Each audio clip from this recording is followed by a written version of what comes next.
Hey Star, are you ready? I'm a lady. And welcome to Idol Days, the show about idol anime. I'm Sarah. And I'm Star. And we're back with Cinderella Girls Part 2. Part 2. If you didn't listen to Part 1, I would highly suggest it because there are so many girls. There's too many girls. Too many girls. Like, this is true of a lot of anime we watch, but Cinderella Girls is just a little fucking excessive. There's a whole heckin' lot of them. So many girls. And there's gonna be even more this season. I was gonna say, and season 2 introduces more girls. More girls! More girls. Heard you like girls. Have another. And another. And another. And another. And another. And another. Okay, Cinderella Girls. I think that's and another. And another.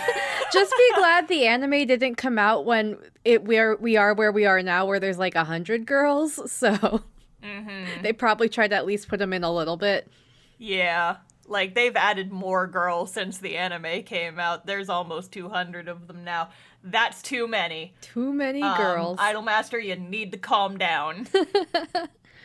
But for our case, I will quickly go over the girls we met last season. Very quickly. Because they come back, and I'll go over them by unit, since last season they kind of got introduced to those units, which we will break down this season. Our first unit is New Generations.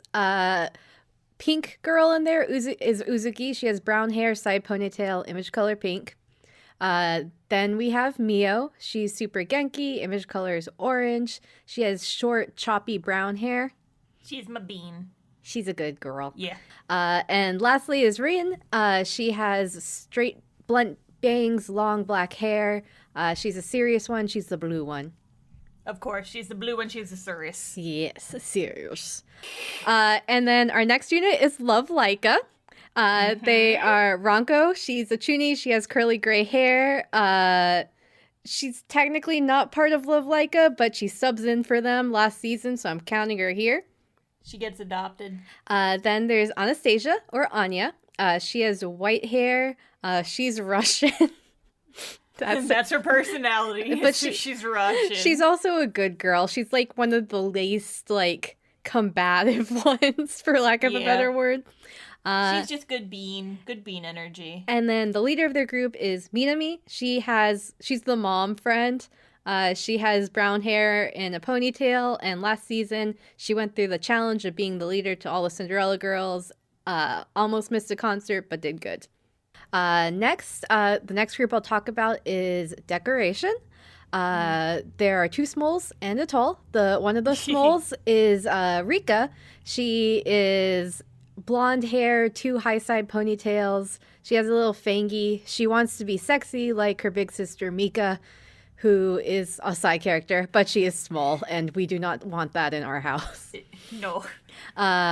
Along with her best friend is Miria. She is also a small. She also has two little ponytails, but her hair is short and black, and she is a big sister.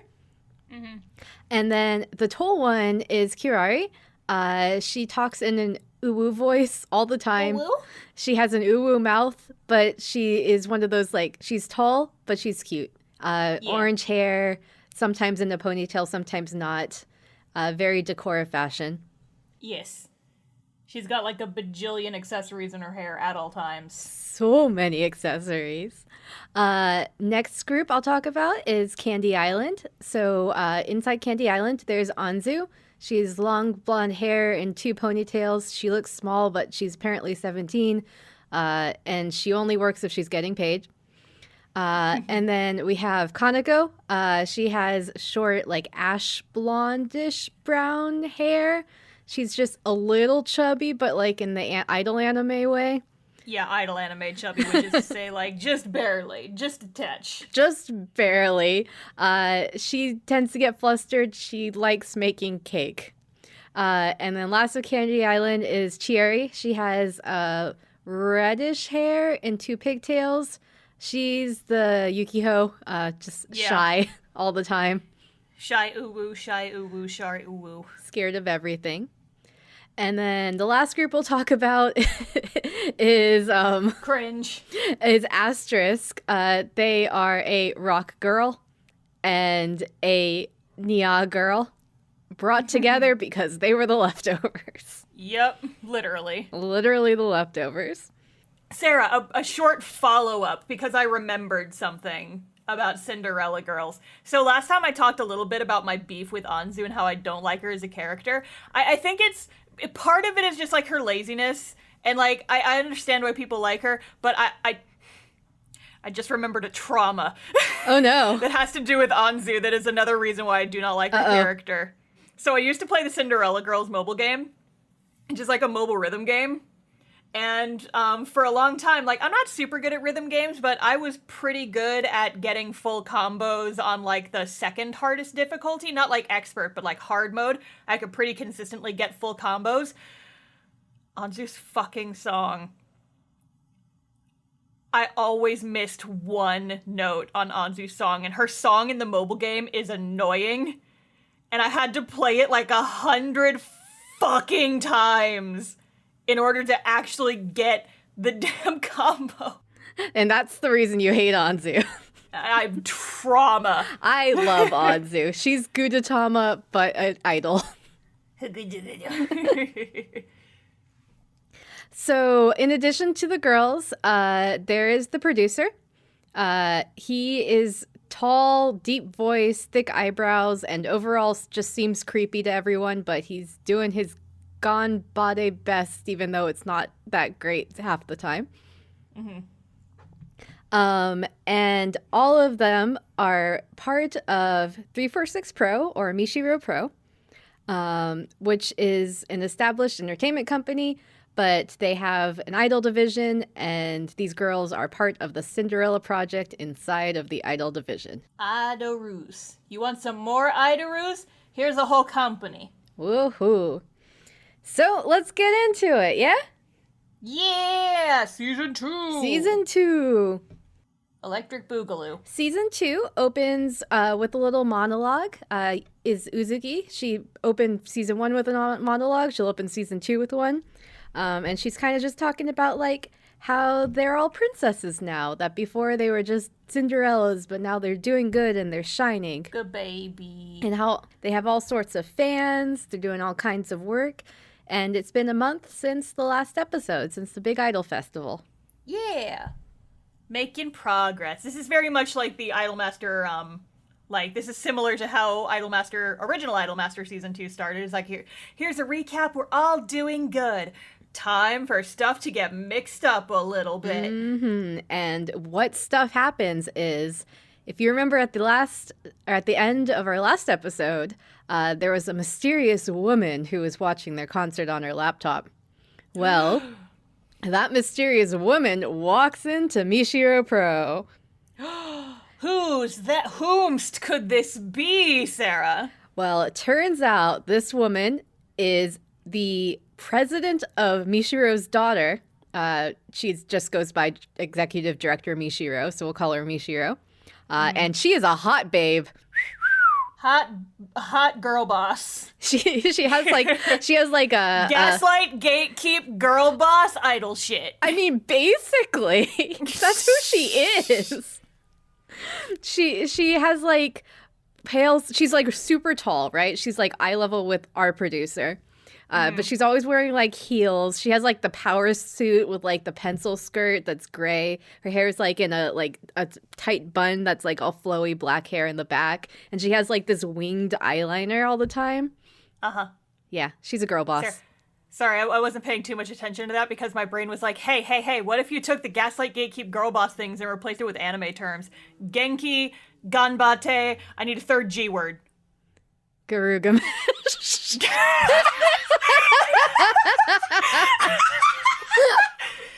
Genki, ganbate, garugamesh. Oh my god.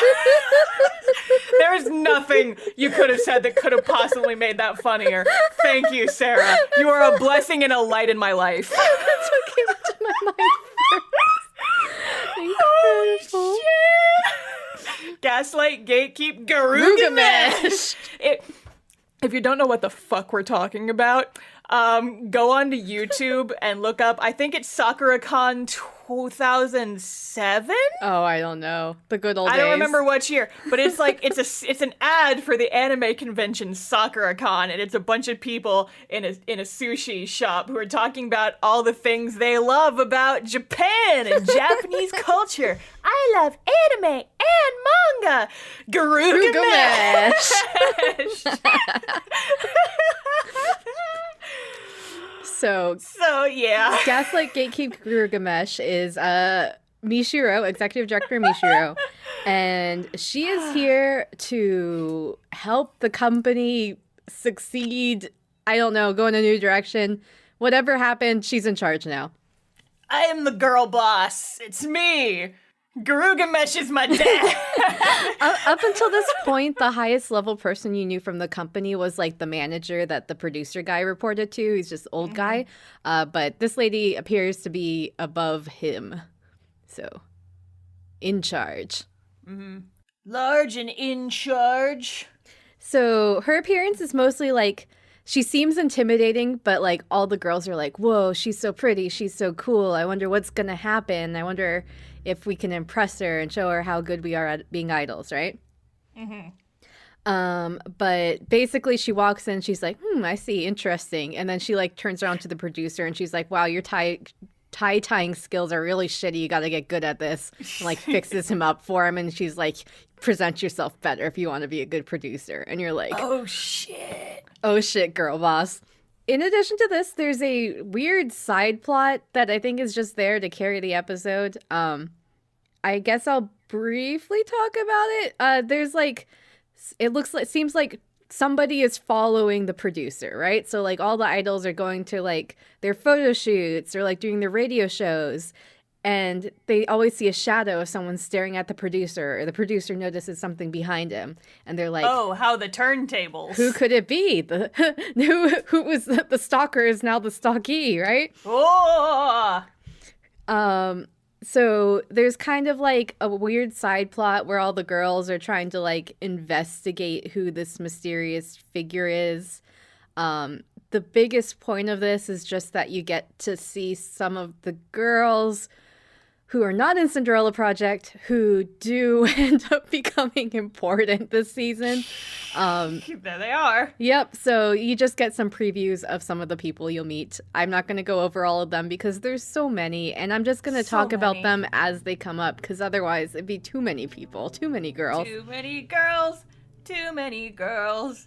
Too many girls, too many girls, too many girls. So part of these girls that are introduced, that I will say are a little more important than the others, is you meet Now and Karen.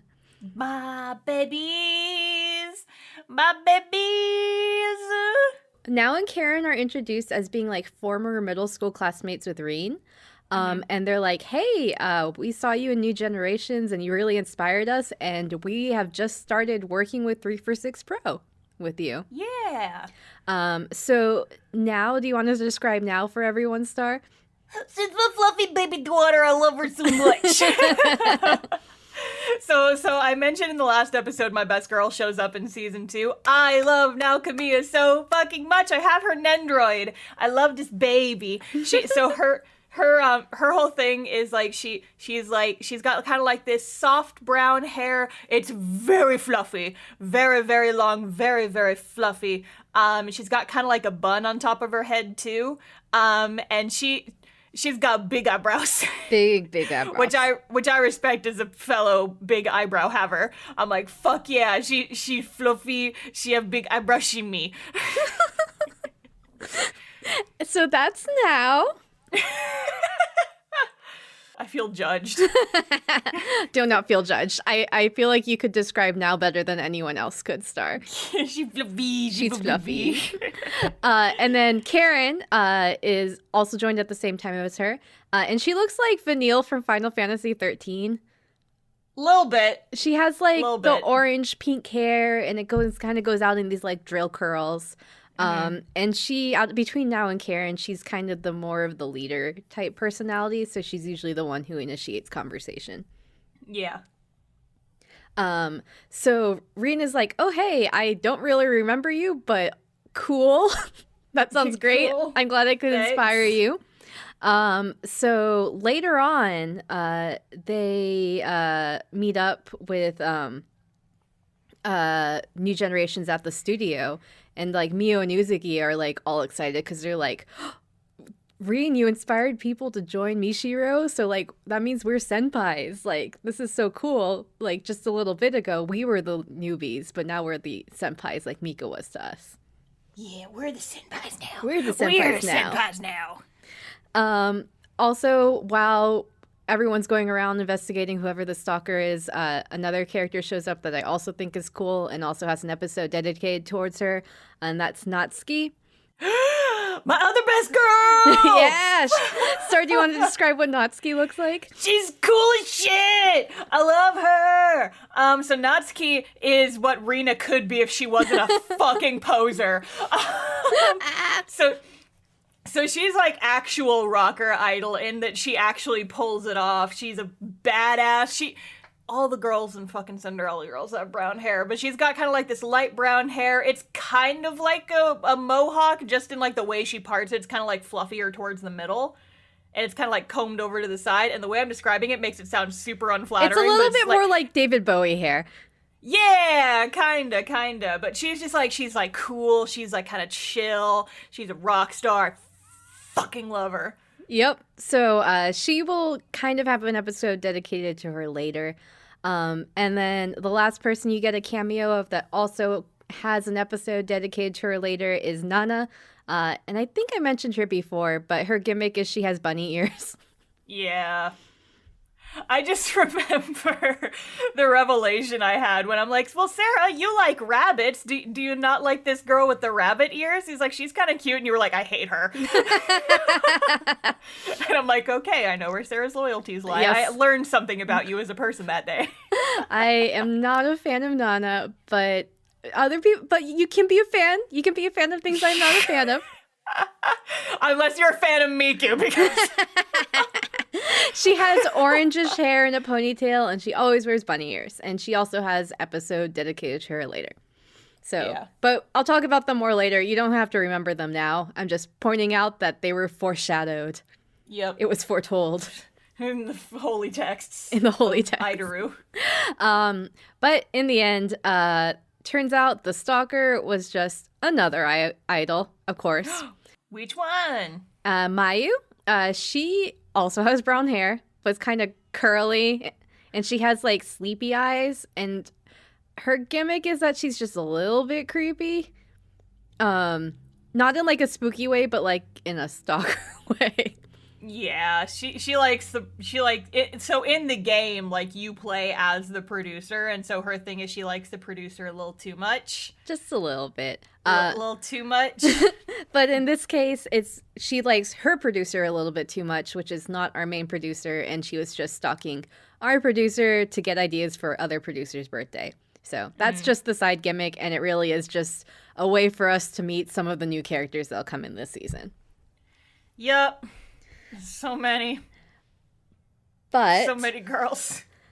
The drama doesn't start till the next episode. Dun dun dun. At the very beginning of the episode, the New Generation girls are going up to their office. Like, they're all excited. Remember, they decorated it last season. It's a fancy office. And when they get there are a bunch of movers, and they are emptying the office. You got laid off! Pew, pew, pew, pew, pew, pew, pew, pew. And then we get like a narrative overlay of director Mishiro narrating that they're gonna scrap all of the current idol girl groups, all the Cinderella Project, all the other ones that aren't Cinderella Project, and restart brand new with only the best idols. Which fucking sucks. Yeah. They were like just getting started, and now it's like, hey, by the way, fuck you. And like, you see the New Gen girls, and they're like completely shocked. And then we get the opening, which is not ominous and actually very happy.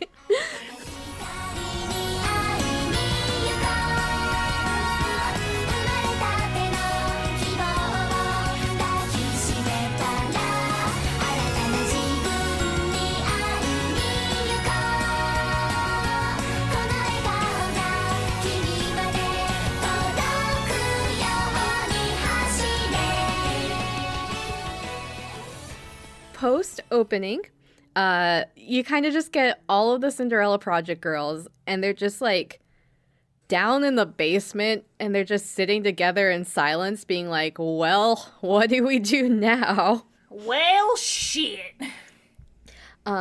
Meanwhile, producer is trying to figure out what they're doing now. He kind of goes up to Michiro and is like, hey, like, all the girls just started getting their groove. Like, they're developing their individual personalities and these cool groups I made for them. Like, you got to give them time to, like, whatever, make these metrics you're trying to get. And I'm really worried you're going to make these girls lose their smiles. Because that's the important thing, sir. Absolutely. But he starts to try to generate plans. She kind of gives him an opportunity of like, hey, I'll listen to you if you have a good proposal that can prove why like this can be successful. But right now we're doing what I'm doing. So producer's off trying to figure it out. But consider, girl boss Sama. Smile. Smile. Consider it. My proposal is smile. Smile. And she's like, the fuck does that mean? He's like, smile. Come on. You know. So producer kind of just tells the other girl, like all the Cinderella Project girls, like, hey, keep working. We have this basement, like where they were sitting before. They're like, well, there's this room in this basement. We're allowed to use it. This will be our new office. We'll keep all of you guys with your current jobs, and I'll figure something out. There's some, like, cute inserts of, like, all the other girls trying to figure out, like, let's think of a proposal to help the manager show Michiro what Cinderella Project can do, right? But that doesn't really pan out yet. So producer's like, you guys keep up your current work, and that includes that New Generations is going to be working at a small live venue, doing a little concert with another idol named Kaide. She comes up second half of the episode. I love she. She's good. So New Generations goes up to the practice rooms to practice for their upcoming concert. And when they're there, they run into Nao and Karen, who are like excited to meet their senpais, but obviously very upset. And the reason being, they just got hired at Michiro. And director's like, hey, we're scrapping all the idols and only taking the best ones. Sucks to suck. They don't have any work right now, and all of their debut plans were, like, put on hold. Rip. But New Gen is like, hey, like, our stuff is up in the air too, but hey, why don't you just practice with us? Like, even if you don't have training scheduled, we can be your trainers. It'll be really fun. Yeah, so, buddies. New Gen starts working with Nao and Karen. I love the buddies. Yeah, they're all good friends. So, second half of the episode is the part where we see a little bit more of the person we mentioned before, Kaide. She's one of the idols that's, like, been in the agency before all the Cinderella girls. She has, like, pale, like, desaturated greenish hair, if that makes sense. That's in, like a really, like, bushy bob, and she has, like, a little mole.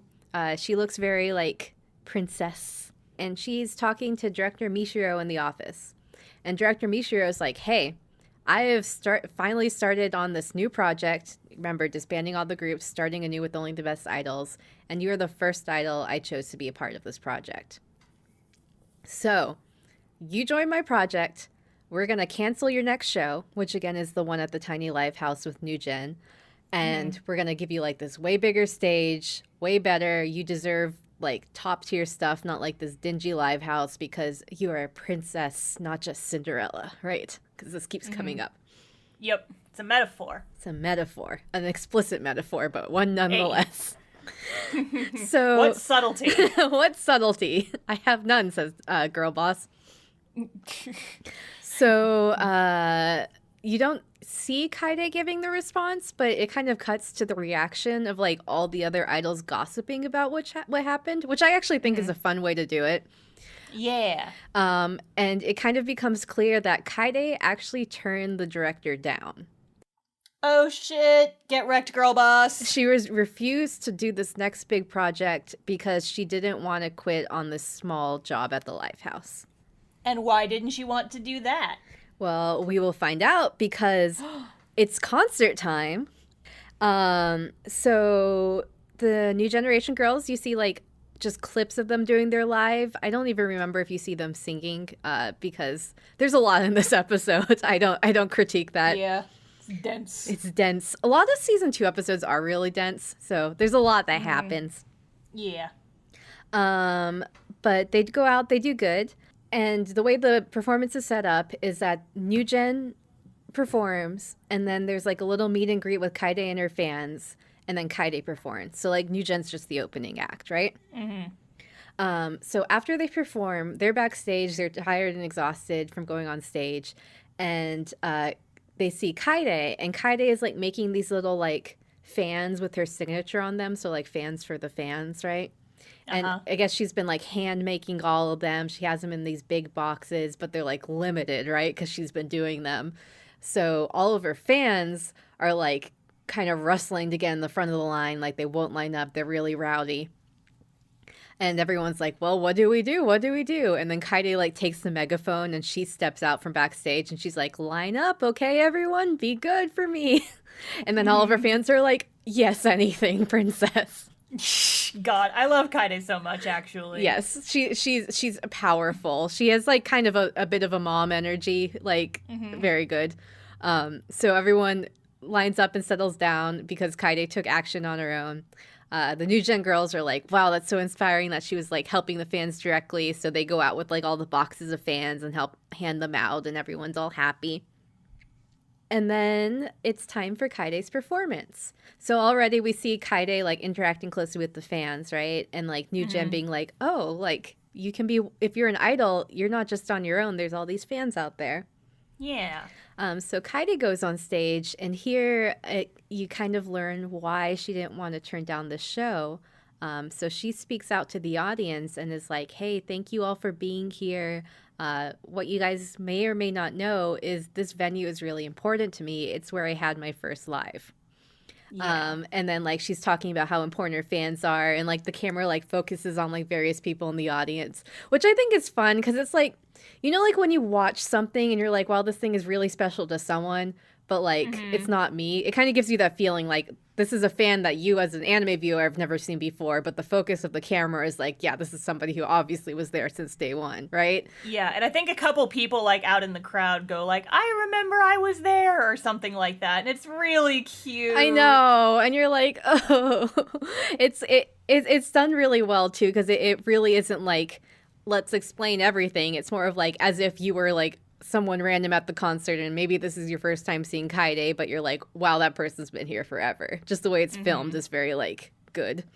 Yeah, and also just like Kaide is just such a good character. Yeah, I mean, she is one of the most popular Cinderella Girls characters, and it's for a damn good reason. Yes. Like she's actually a real. I really do enjoy her. Yeah. She's not like my best girl because I've got a type, but I do appreciate her a lot as a character, and my God, her voice. Yes, so she sings. It's very ballady, but she has like a really clear voice.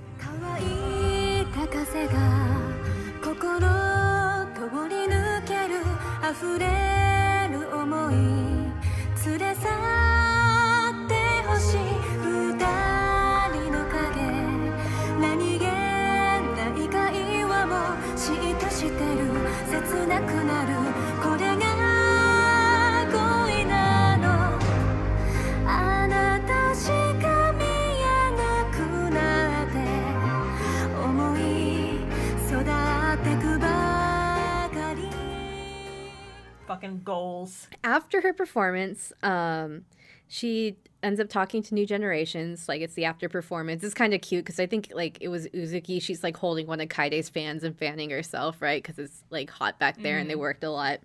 Yeah. But Kaide kind of talks to them because they're like, hey, you guys, you did an amazing performance, and we didn't know that this venue was special to you. Is that like the reason why you turned down Mishiro? And Kaide's like, well, yes, that's part of it, but also part of it is that my fans are really special to me, which you can tell because she made these like handmade things for her fans. And she's like, I want to step forward with my fans at their pace and not like do something artificially. Which I think is kind of nice too, because it's like, Yeah. which that's kind of going to be a lot of the main conflict of season 2 is like what the company wants versus what the girls want. Yeah, which is always something interesting in this type of show. Corporate culture, am I right? Wahoo! Wahoo! The new gen girls are like inspired. They're like, yeah, stepping forward with their fans and like doing things because they are meaningful to us and not just because it's the way to become top idol is important. Mm-hmm. Top idol doesn't mean anything if you're standing up there alone. Yes. If I can be meaningful for like 2 seconds. Yeah. I'm quotable. Meanwhile, just little things that you see also. There's just a lot that happens in this season. Yeah. Throughout the whole episode, there's also little clips of what the other Cinderella Project girls are doing while this concert is happening. And the big part of it is them trying to come up with proposals for the producer, but also they clean up the little basement room so it's like their own, which is cute. Mm-hmm. It's a shitty basement, but it's our shitty basement. Yep.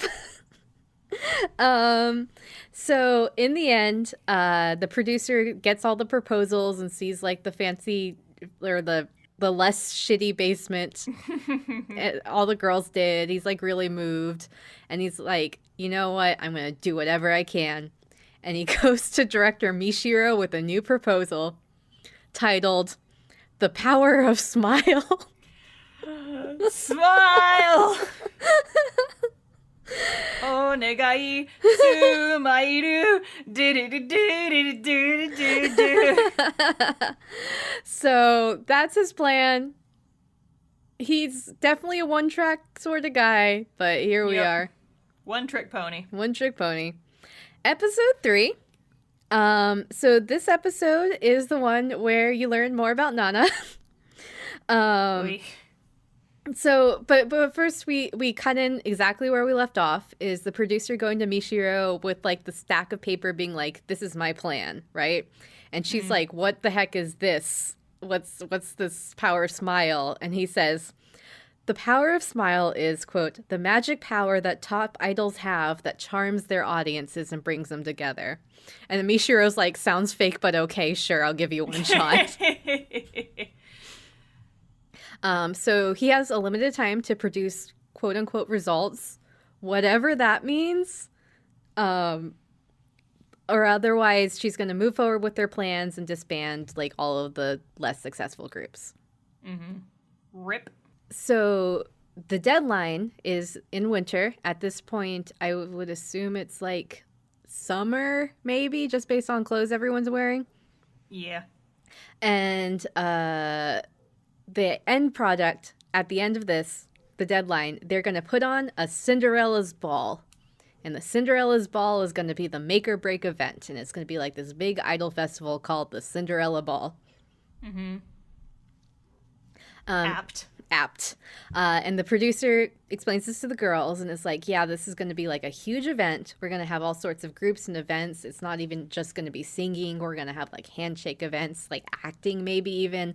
And I want all of you girls to come up with what you want to do because I want to make this about you and what you want. So they're all brainstorming this and they'll be brainstorming this throughout the season. Mm-hmm. And then we focus on a girl who's not part of Cinderella Project, Nana. She is the bunnier one. She speaks in a new woo voice. She always like the type of person who's energetic, but like halfway through her smile fades a little bit because she's a little bit too old for her own shit, but she's doing her best. Mm-hmm. She's apparently a bunny girl who comes from the planet Usamin. And up until now, she has been working on that variety show and like doing some segment on it, right? That they were all on before. So during this variety show thing, Miku, cat girl, shows up and they bond even though they're on like opposing teams. And it's like Neko Mimi recognize Neko Mimi, basically. Neko Mimi recognize Usa Mimi. Usa Mimi. Usa Mimi. Ah! Me, Usa Mimi. That's like her song. That is her song. It's something. It is indeed something. But during this, when they recognize each other, Miku like goes up to Nana afterwards and she's like, "Hey, your bunny thing, love that. Best thing ever. Love the bunny shit. Love the bunny shit. Awesome content. And I'm gonna think about you as my rival. Like, I want to be you. Love that. Goals, honestly, right? Hashtag goals. Hashtag goals." And so Nana's like, "Oh, heck yeah. Sounds great." But then, after the variety show taping, Michiru talks to their producer, not the Simpro producer, the other one, and all the girls, and it's announced that the variety show is going to be canceled. Oh, no! And the reason for that is because they have too many gimmick characters, and they need to get rid of some of those. Oof. Which, like, they do. So, yeah, honestly. So, Rena, the rock girl from Asterisk, overhears this meeting happening. The poser. The poser rock girl. Overhears this meeting happening and gets all worried because she's like, "Oh, shit. We're gimmick characters. We're all gimmick characters. Oh, shit." But specifically, Miku is. So... she goes up and talks to Miku and she's like, "Hey, maybe you should drop the cat girl act because you might get fired over it, you know?" Boss doesn't like cat girls. Abort, abort. Yeah. So Miku kind of goes through an identity crisis for a lot of the episode, trying to figure out who she is as an idol without Nia. Identity crisis. Identity crisis. Fuck. There's nothing. It's fucking nothing. Keep going. There's nothing. There's nothing without the cat ears. I'm nothing without my cat ears now. The producer, the Cinderella Project producer, notices her struggles. And her identity crisis.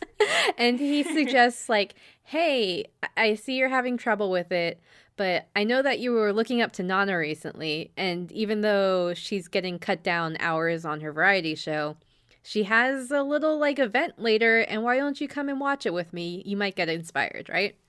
"I noticed that you're having an identity crisis. Want some help?" Want some help? So they go to Nana's event, which is for some sort of, like, mobile game, I think. Mm-hmm. Backstage, we cut to backstage, and Nana's there, and she's, like, holding her bunny ears in her hand, and she keeps, like, putting them close to her head and taking them off, being like, "What should I do? Who am I?" And Miku sees this, and she's like, "Why aren't you putting on your bunny ears? What's wrong with you?" "You're not dedicated enough to the gimmick? Are you a man or are you a bunny?" And Nana's like, "I wasn't giving a choice. The company's, like, telling me what to do, and I don't want to get fired." Yeah. Sucks to suck. But Miku's like, "Does being an Usamin mean so little to you? I thought you were better than that. I used to look up to you." "And now I see you're just a poser, just like my partner, Rena. I'm surrounded by posers." Yeah. And then after this, Miku storms out and Nana has to go on stage, which she does.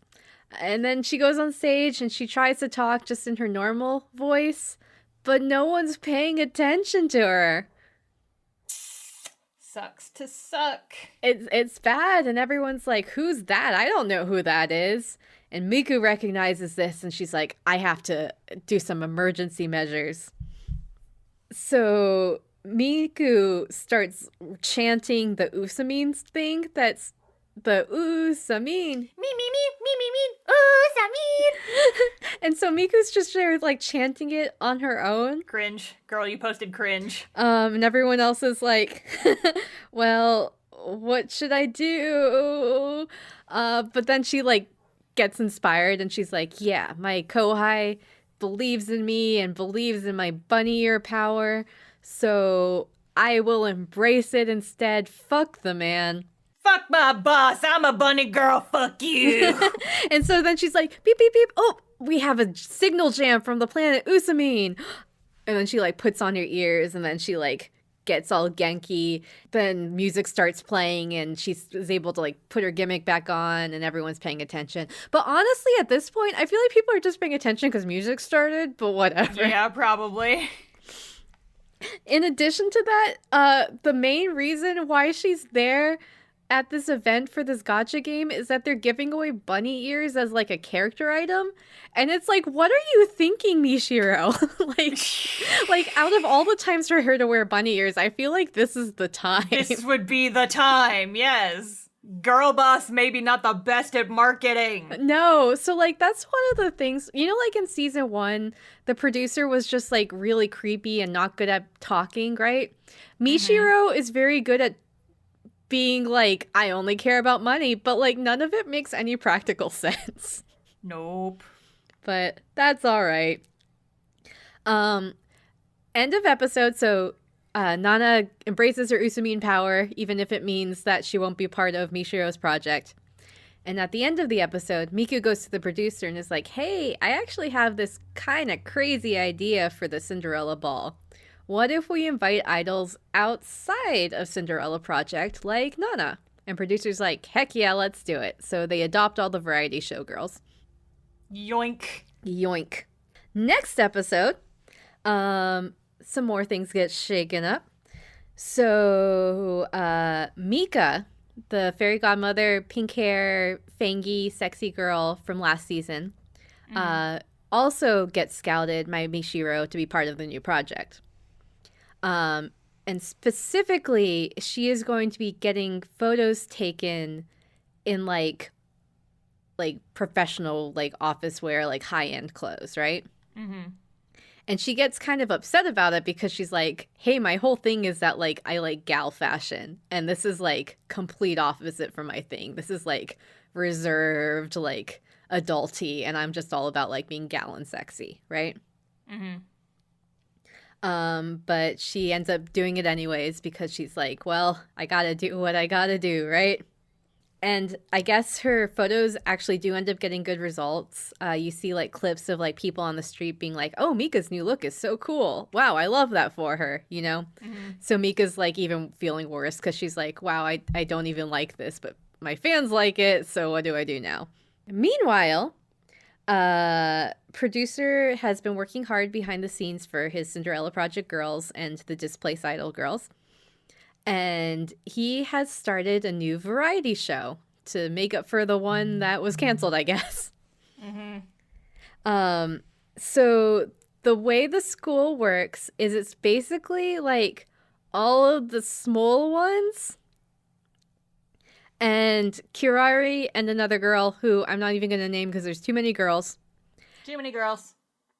Sorry if she's like your best girl.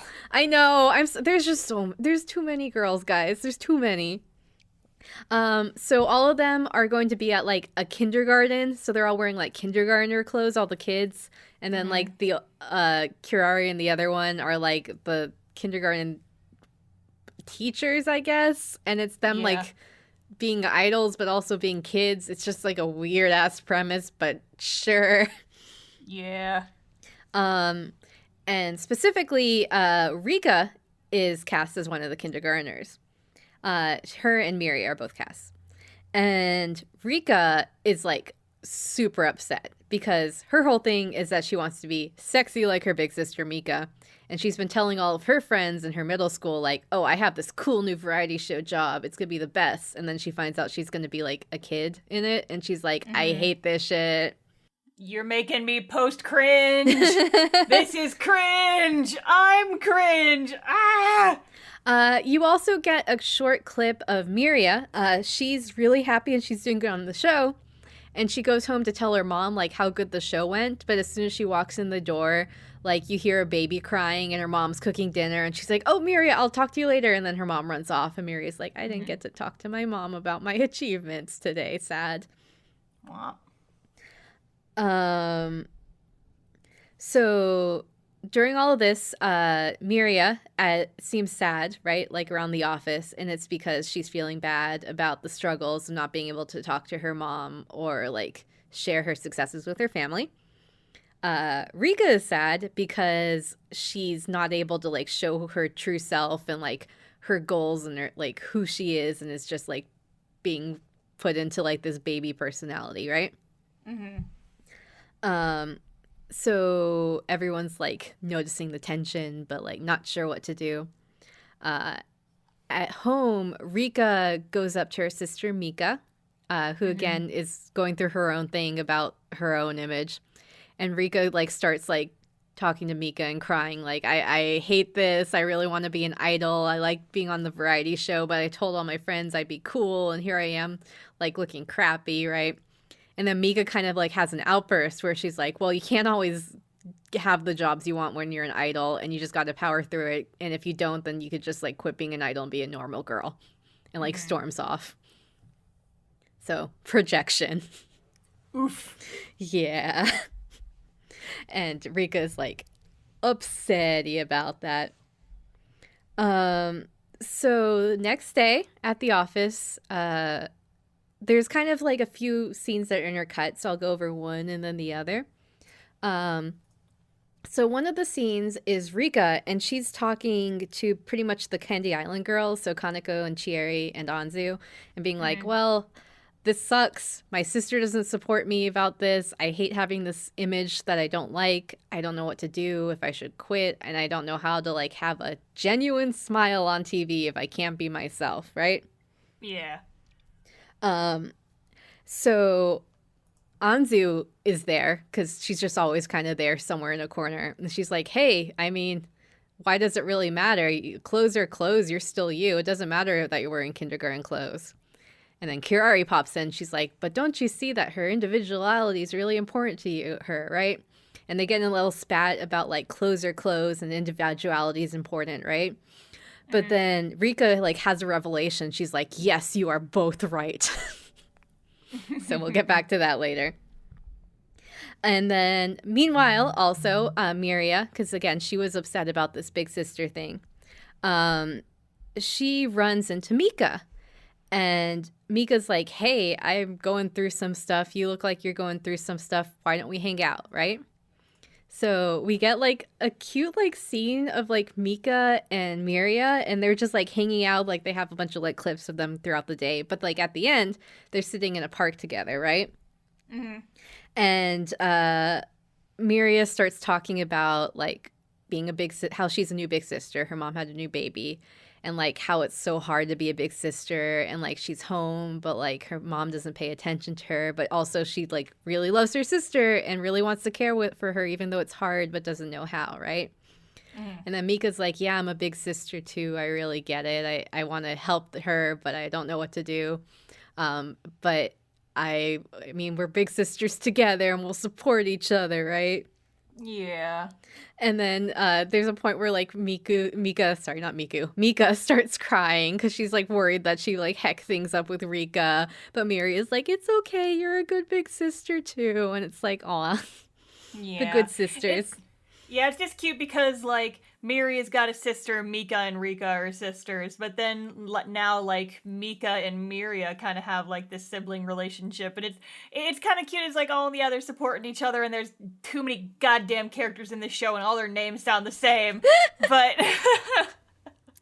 it's a sweet little moment that I did like.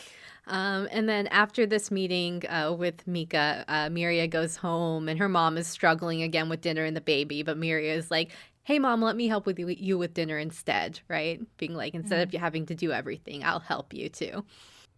Back at taping, it's kindergarten variety show time because sure.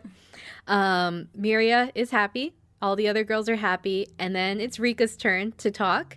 And she stands up and she has her nails painted. She's wearing the kindergarten clothes, but she has like a bunch of accessories and like a bag that's Decora. And she's like, hi, I look like I'm a kindergartner, but I'm actually in middle school. And I like all this cool stuff, right? Kind of showing that even though she has the uniform or whatever she's supposed to wear, she can still show her individuality in some ways.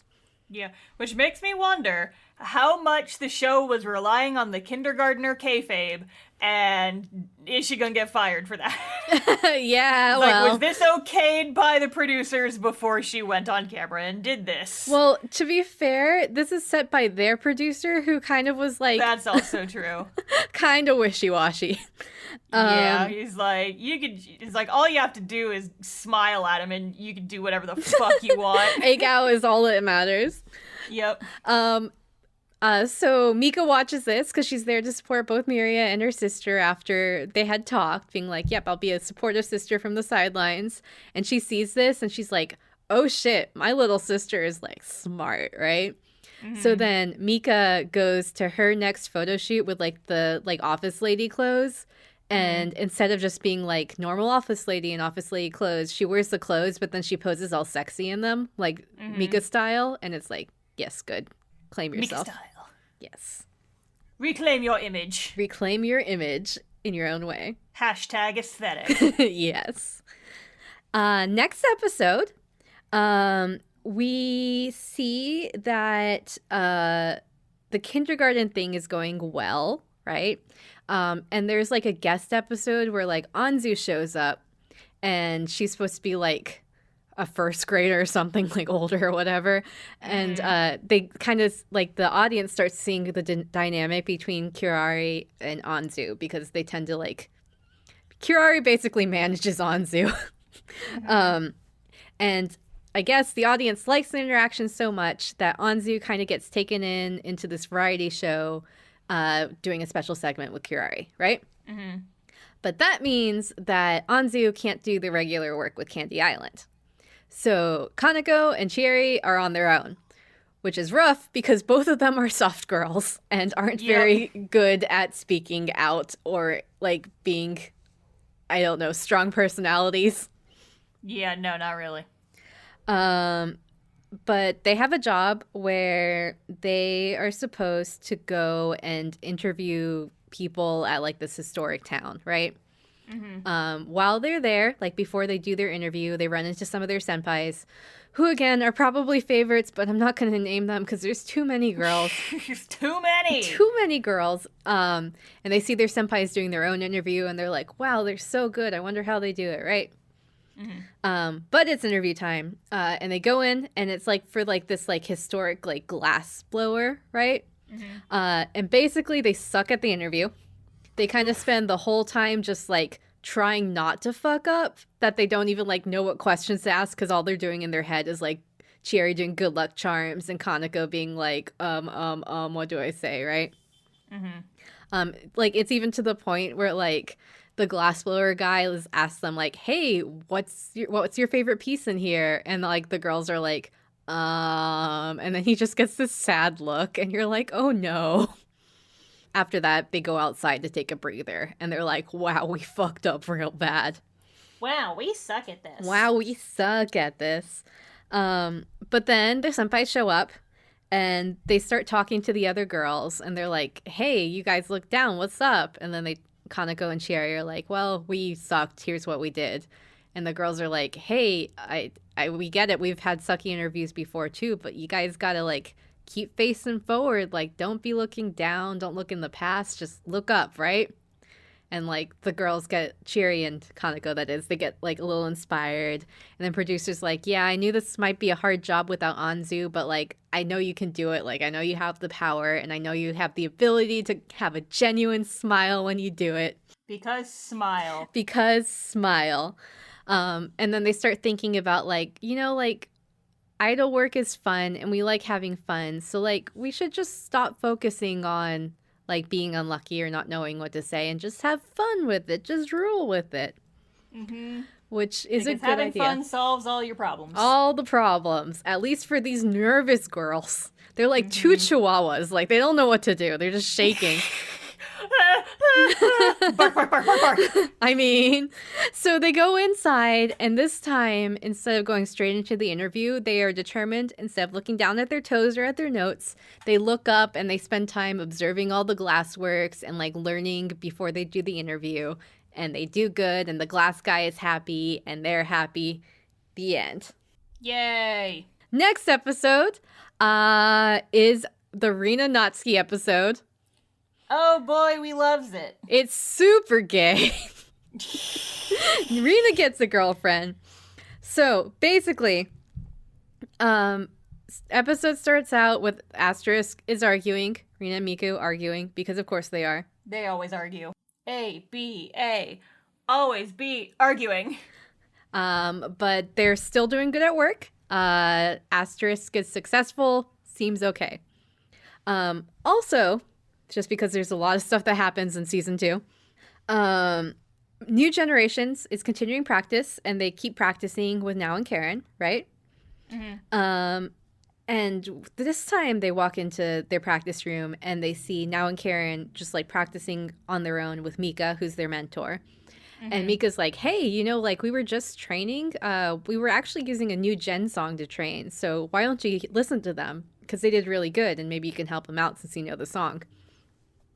And then Mika's like, but since there's 2 of them and it's arrangement for 3, Reen, why don't you step in and do your part, right? Mm. So then the 3 of them start singing the New Generations, like Evo Revo Generation together. You got this. Like, I believe in you. And they sound really good together. And like Mio and Uzuki are like, oh shit, they sound really good together. And then director Michiro from outside the room is like, because of course she's standing outside the room. Then the director steps in and is like, hey girls, clear out. We're using this room for auditions for this upcoming rock band we're forming. Rock band! And the rock band is centered around Natsuki, the lady from before that we mentioned with like the spiky up floofy hair that is good at being a rocker and good at guitar. Yeah. Rina sees all this happening because everyone's overhearing everyone, and is like, oh shit, that's so cool. I want to be in a rock band. Yeah. So then she goes and talks to Natsuki afterwards and is like, is this true? Are you really starting a band? And then Natsuki's like, heck yeah, it's true. Mishra is organizing it, but I thought it'd be fun, so I decided to go with it. There's like a bit where like, Natsuki calls Rina like Dina or something, or Daria. I think it just has her name wrong. So they have, and then like Rina gives her like Natsukichi. Like they have nicknames for each other. Like they're already in love. This is the Sarah Ships It episode, by the way, if you couldn't tell. Oh no, it would. I couldn't tell at all. No one could tell. No, there was no foreshadowing. There was no tonally we didn't change at all. But I couldn't tell. No, they're in love. And so then Natsuki like starts being like, hey, what bands do you listen to? What lives have you gone to? What genres do you like? And Rina's like a complete poser and doesn't know what to say. But like Natsuki is still like chill about it. And she's like, okay, cool, that's fine. Oh, hey, listen to my demo, and like hands Rina a demo. And the demo is really good. It's Natsuki's song Rockin' Emotion. Hey boy, rockin' emotion. Hey, yay, tsuki na yo. Hey, girl, rockin' emotion. Hey, yay, ikuzen seigi now. Let's go! Let's fight! Let's shout! Let's go! いつもどこかで感じてたノイズボリューム上げてかき消してどうってことないふりで書き鳴らすハッピーちょっと切ない恋みたいだね It's badass, really rock. Yeah, I fucking love all of Natsuki's songs. They're really good. Yeah, like I kind of want to do a cover of Rocking Emotion, but like the chorus is just like a little out of my range. So I'm like, damn it. Ah, heck. Damn idol music. I'm an alto, fuck you. So Rina listens to her demo at home, and then like she starts like branching out, like actually listening to real rock music, right? Like goes into CD shops, like looks up history, starts going to live houses. Learns how to not be such a fucking poser. Learns guitar a little bit. So like they're super inspired, and then it gets to the point where Natsuki's like, hey, let's go to lives together because they're dating. Dating. Meanwhile, at work, Rena is like really struggling to focus on Asterisk. Like, it's not like she's like angry or anything. It's mostly like they'll be doing like a photo shoot and then like she won't hear the cue and Miku be like, "Hey, Rena, change your pose." Miku is like starting to get worried about Rena because she's like, I don't know what's up with her. She's been really spacey. And then she starts getting self-conscious, like, what if I'm pushing like this cat girl thing too hard and she's not as rock as she wants and she wants to quit our group, right? Anzu starts suggesting that maybe Rena's stressed from overwork, and so like Miku like starts taking on more duties. The other thing that's notable about this, and the thing that's weird, is that like while Rena's getting all spacey because she's daydreaming about her girlfriend, she like stops arguing with Miku, and Miku's like, everyone else is like, they're not arguing, but somehow it's like more tense than before. Yeah, it's like, what the fuck? There's been a disturbance in the force. But Rena doesn't quit Asterisk, and Mishiro moves on with the rock group. So 2 other girls are added who, again, are probably important to many people, but there's too many girls to name. There's too many. Just, they're rock girls, basically, in their own ways. Some more gimmicky than others. And they all kind of join together, and Mishiro is like, hey, Natsuki, here's your new group. And the girls start talking to each other like, heck yeah, this is great. Let's go practice and figure out our vibe so we can figure out what kind of music we want to make. And Mishiro's like, no. You're not figuring out your vibe. We are already writing music for you. Just do what we want. We want you to do. Costumes, sound, lyrics, everything's figured out. Just do what's assigned to you, right? Oof. So you could tell that Natsuki is like upset about this. And at the end of the day, like she's like waiting by the gates for Rena. And then when Rena comes out, she's like, hey, let's go somewhere together, right? Because they're in love. So they go out and they look at the ocean together. And Rena tries to ask Natsuki what happened, but Natsuki's kind of like cagey about it because I think she's like trying to move forward because that's what she's supposed to do, right? But she's sad. And then Rena's like, maybe one day we'll have a cool rock duo together. And then Natsuki's like, huh, that would be cool. I don't know. What do you mean by, what does cool mean? But Rena's like, cool is whatever I want cool to be, you know? Yeah. Which is fun because she's a poser, so she can pick whatever she wants cool to be. Yup. But then Natsuki's like, yeah, I really wish we could be in a group together, but it seems like you're committed to your unit, and I don't want to take that away from you, so I'll keep moving forward, but maybe one day, right? Maybe someday there will be a mobile game that will release a song with just the 2 of us on it, and it will be one of Star's favorite songs on the mobile game, and it'll be a whole thing. So then Asterisk has a live coming up. Rena's still kind of out of it, but like I think just like the in general feeling close to Natsuki is like, if to her it's like a separate thing than her job, right? So she's like, I'm still gonna do okay on stage.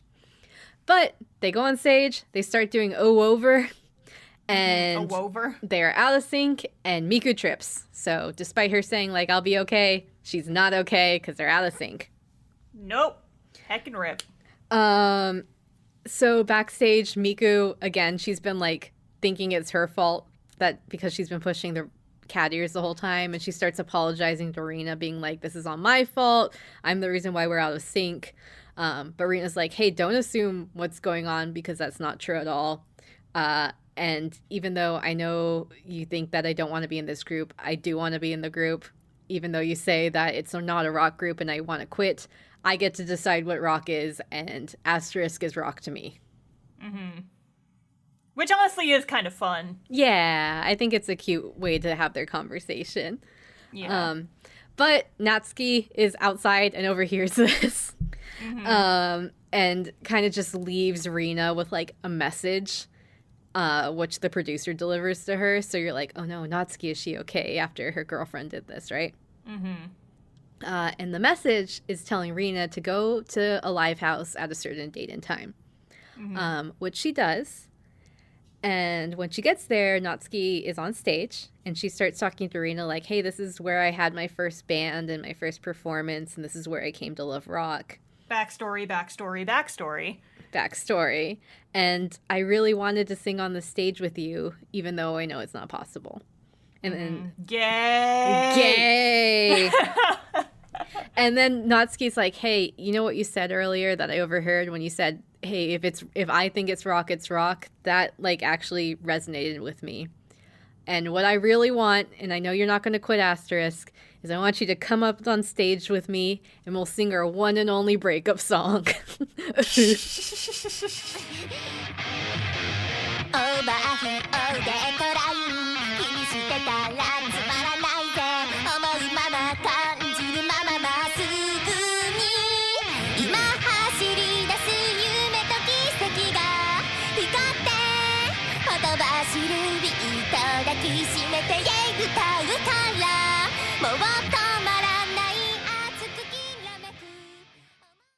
So then all the other girls like wander in because they were part of this plan, and they like start cheering for them while they go on stage and sing together. And it's cute. Yeah. The next day, Natsuki goes up to Michiru and she's like, hey, I quit the band. Fuck your band. Fuck your corporate shill band. Fuck the man. Fuck the man. Fuck the Michiru. I'm out of this fucking jank-ass band. Goodbye. And instead, she joins the Cinderella Project to work on stuff for the Cinderella Ball. Fuck you. I'm gonna be a princess. Fuck your band. Fuck your band. And it's implied that she joins a new unit, and like the unit is Natsuki and Rina and Miku and Nana, so we got like the two Neko Mimi and then the two rockers together. So it's just like asterisk extra. Yeah, Aster extra. Asterisk extra. Michiru, meanwhile, she's like, well, okay, that's your own decision. And she kind of is like, sure, fine, whatever. And then like X's out of the Natsuki profile on her laptop and then opens up one that has like Reen, Karen, and Now together. And you're like, uh-oh. What's happening? Dramas! What's happening? Next episode, we are in the second half of part 2 of Cinderella Girls, which means shit's gonna get real. It's time to shit to get real! You ready for some top 10 anime betrayals? Because they come in. Oh, shit! And they don't stop coming, and they don't stop coming, and they don't stop coming, and they don't stop coming, and they don't stop coming, and they don't stop coming, and they don't stop coming. So, new first betrayal. President Michiru has a new festival coming up, a fall festival before the winter ball, and tells the producer that if his group doesn't show results at this fall festival, they're not even gonna see the ball. Fuck you, and fuck your smile. Further, for this fall festival, she has compiled some new groups, and they include Anya as a solo artist, so Anastasia, no longer part of Love Laika as a solo artist, And rip. Reen from New Generations as part of Triad Primus, a group with Now and Karen. So producers like, what the fuck? Like, these girls are like part of our plan for the winter ball. Like, if you pull them from their current projects, then like, how are we going to have the ball work? And Mishiru's like, oh, they can stay in their whatever current projects as long as they are also part of these ones. Which is like, the girls don't have time for this, and producers all worried about it. And producers like, well, what about like the girls' independence, and what about what they want? And Michiru says, well, I was thinking that this is what they want, and I think Reen is friends with Now and Karen, and let her decide. And if she wants to do it, then aren't you just doing what you were saying you didn't want to do? Like, aren't you refusing the girls their independence? So let her do what she wants, which may be my group.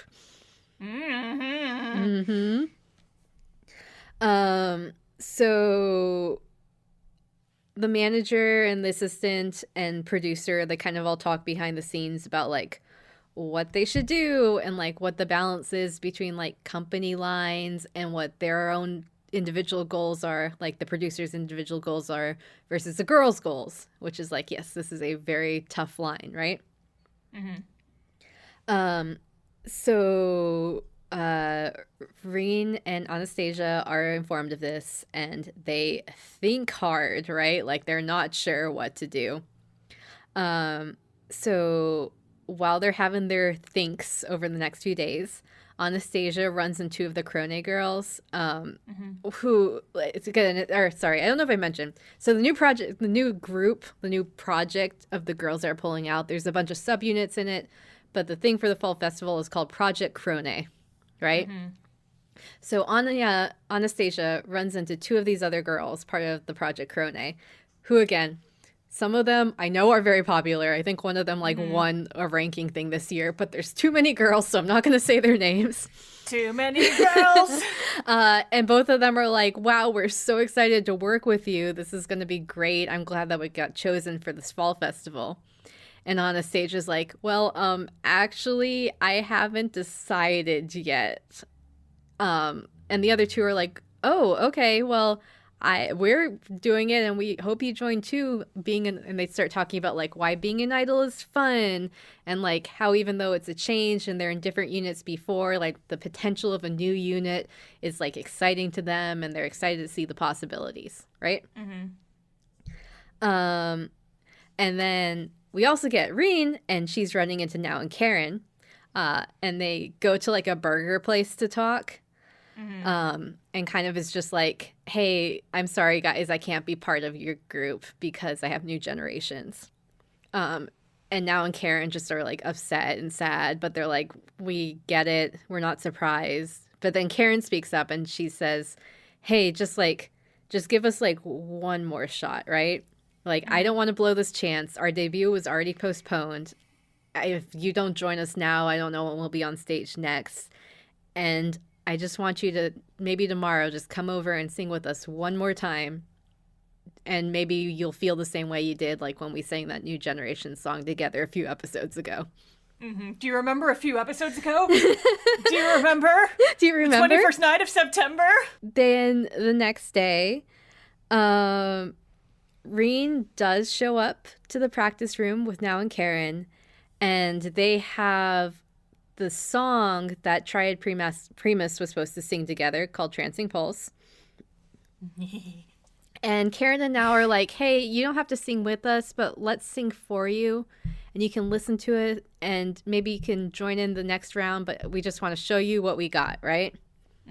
So they start singing, and then like as they sing, like Reen's eyes start sparkling, and then her foot starts tapping, and then she starts like humming along the words up until the point where like they're all singing together just like automatically. Yeah. I know it's a top 10 anime betrayal, but Triad Primus is the best trio in this fucking anime. I love them. It's also, I feel like, spoilers, there's a bigger top 10 anime betrayal at the end of this episode. But I love Triad Primus so fucking much. It's good. Meanwhile, Anya is still going through her own struggles, and she ends up talking to Ranko, who is the Chuny. And they start having a conversation about Ranko subbing in for Minami last season, and how even though it wasn't like how things were set up, it really gave Ranko a new perspective on like how to do things and like grow in a way that she would never have been able to grow like as a solo artist or even like in a preset unit with preset songs. So a new perspective on the world, a brand new adventure. So this kind of gets Anastasia even more confused, being like, well, I do want a new adventure, but I don't want Minami to be sad. Yeah. So she starts talking to the producer about it, and the producer says, hey, like, you don't have to stick with Love Laika just to make me happy. Like, if this is something you really want to do, you should do it and you should go for it, and I'll support you every part of the way. What's most important to me is that you can smile while you do it. What's most important is smile. Then he suggests, like, hey, have you talked to Minami about it yet? And Anastasia says, well... So then they talk. Minami asks Anastasia, like, why haven't you talked to me before this? And Anastasia says, well, up until now, you were the leader and you're the one making decisions. And I wanted to be able to make a decision on my own since I'll be a solo artist if I do this. And Minami's like, I understand it, but know that no matter what happens, I'm going to support you and you're not actually ever alone, so I can help you. And it's really sweet, and they look up at the stars together, and they're like, even if you can't see the stars very well in the city, you know they're there, and they're just, like, good friends, and Minami, like, promises to support Anya no matter what she decides. History will say that these two were best friends. I mean... Meanwhile, New Generations is going through their own stuff.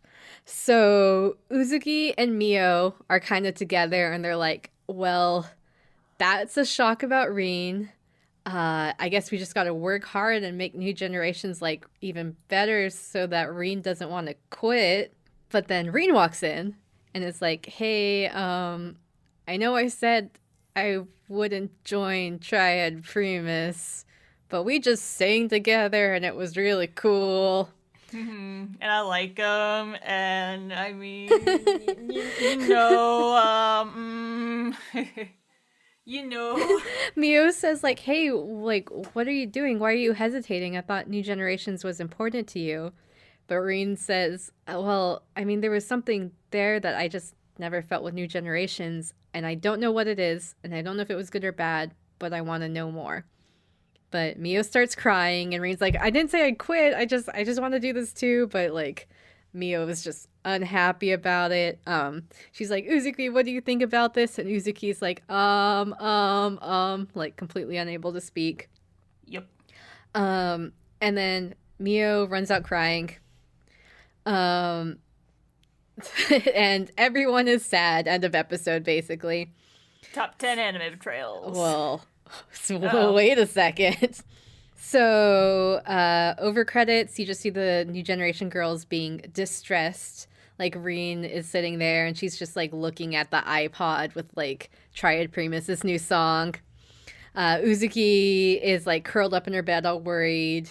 And then you see Mio, and she's, like, looking, like, strangely determined. Like, she's like, wait, I figured out a way to get New Gen back or something. That's what you're thinking, right? Post-credits... there's a group meeting, and the producer is standing up, and he tells everyone, hi, just so you all know, Anastasia has decided to join Mishiro's new group, Project Krone, as a solo artist. And, like, everyone's shocked. They're like, oh, what's going to happen? Minami, what do you think? But Minami's like, yep, I support it. I'm really happy for her, right? And then... the producer was like, and I have one more announcement. And then Mio stands up and she's like, wait, no, I'll do it on my own. And she goes up to the front and she says, I've decided I'm going to be a solo artist. Yep. Top 10 anime betrayals.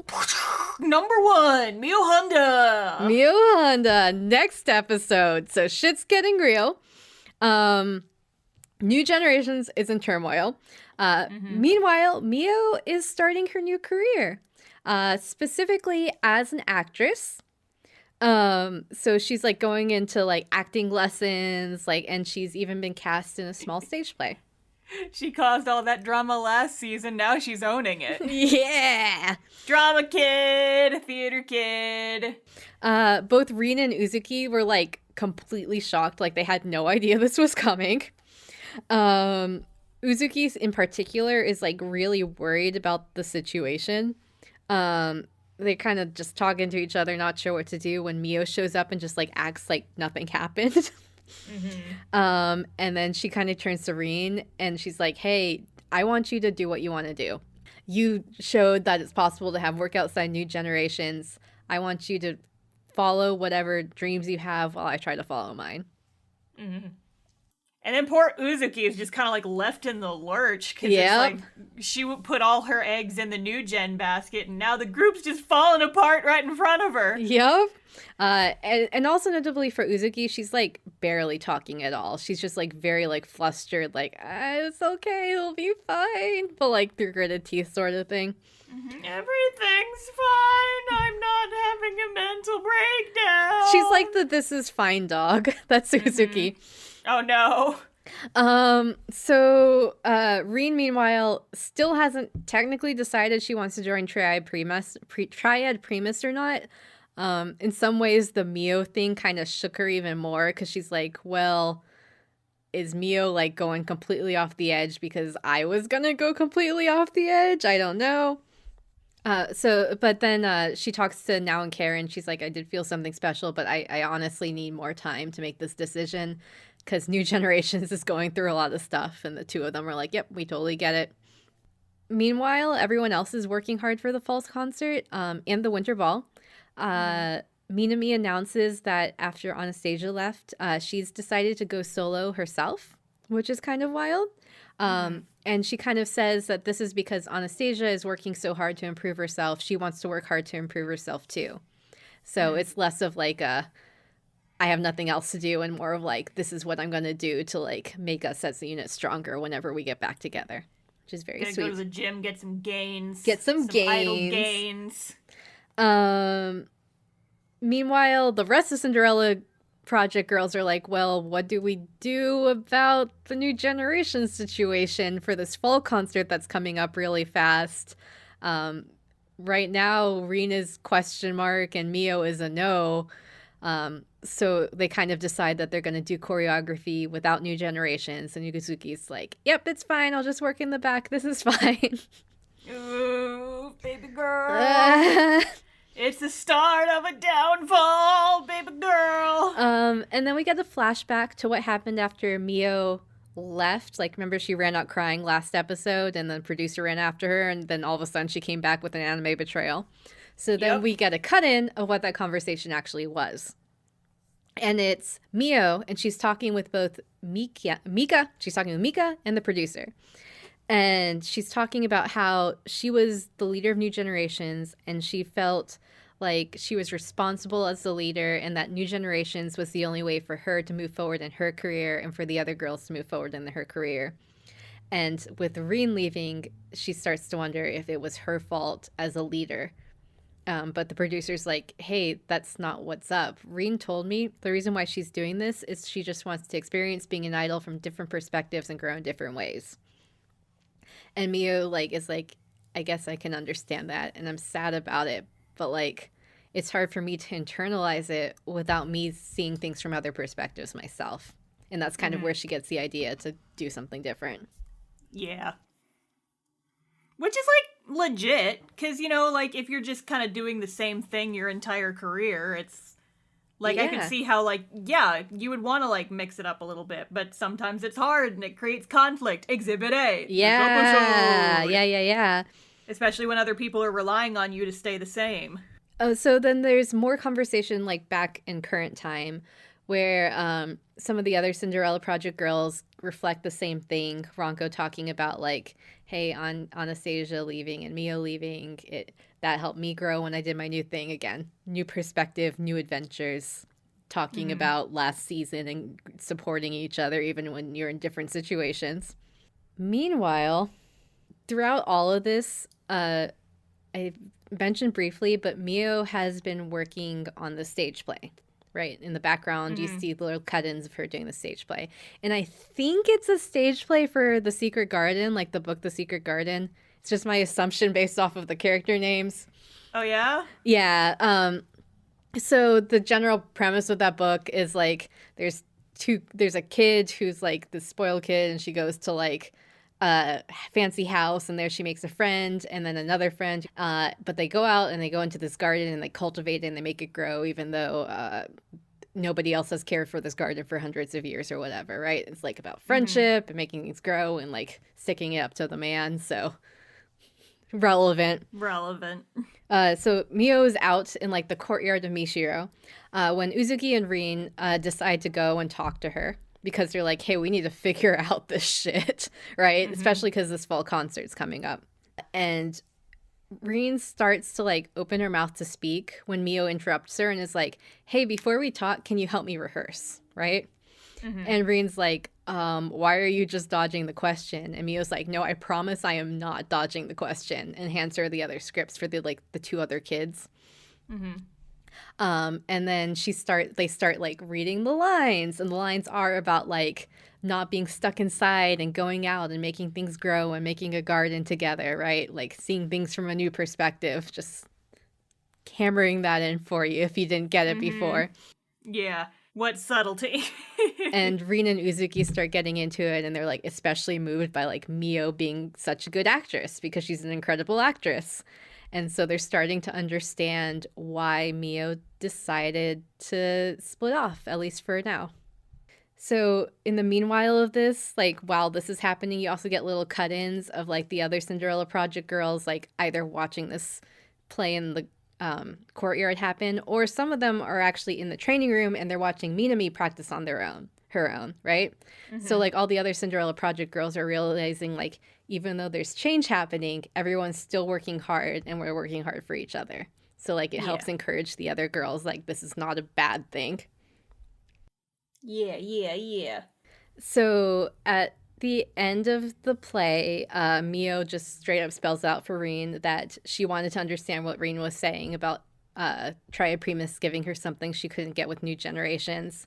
And that's what she's doing going solo. And it's nothing on Reen, it's nothing on Uzuki. And then this is just going to be something that'll make New Generations stronger in the future. That this is not the end of New Generations. This is just a way for us to improve. Yeah. So after this, Reen and Uzuki are leaving Mishiro together. And like they're like crossing over a bridge, and Reen's like, hey, Uzuki, can I tell you something? And then Uzuki's like, you don't even need to say it. Do your best, and I'll support you along the way. Kind of showing like, yep, go ahead and join Triad Primus. So Reen is off on Triad Primus now. Mio has started her solo career. After this, producer is like, hey, there's this senpai that we like adopted into Cinderella Project, Uzuki. Why don't you do duo work with her, right? Which again, she might be someone's favorite. I'm not going to give her a name because there's too many girls and she has a very similar name to some of the other girls.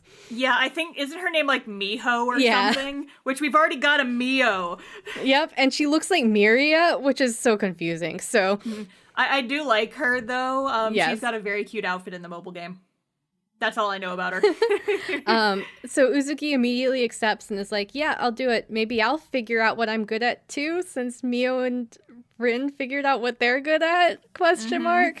Maybe I will also do something different, I guess. And then producer's like, oh, don't worry, Uzuki, you're good at smiling. Dude.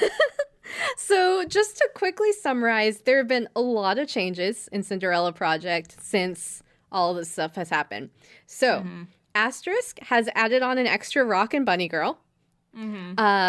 I didn't really mention because it kind of happened in the background, but Ronko has gone from a solo to a duo with just like one of the other gimmicky Cinderella girls.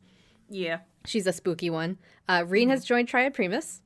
Mio has decided to go solo. Minami is going solo. Anya has joined the Project Crone as a solo thing. And Uzuki is doubled up with this other Cinderella girl. So all of the groups are in chaos. Episode 9, it's the fall concert. Hey! So we get quick clips of a bunch of the Project Crone and Cinderella Girls' songs, including Anya's solo. She has like a cute, fluffy black dress, and she does really good, and we're proud of her in this house.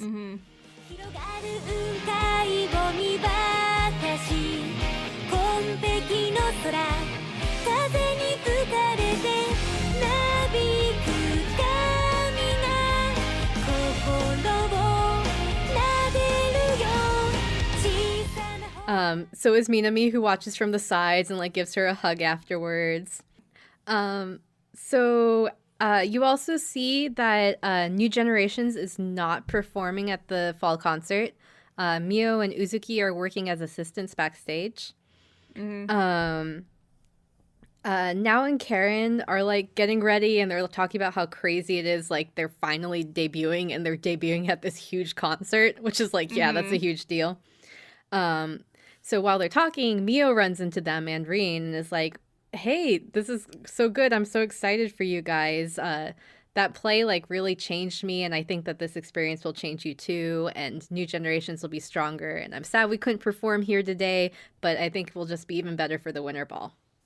So they're like, hey, why don't we go see Uzuki and see how she's doing? So like before Triad Primus goes on stage, they go to see Uzuki, who's like working with like some of the other Cinderella Project girl adoptees. She's like really busy and she's kind of like, yep, sorry, too busy to talk. Yep, good luck, bye. Like kind of weird for Uzuki, like not super happy. And you're like, Uzuki. But she does tell Reen to do her best and she's going to do her best from backstage. Like, I'll do my best. So then we get some more clips of performances. Like they're just short snippets because there are a lot of girls, including like Minami doing her solo, Venus Syndrome. She does good.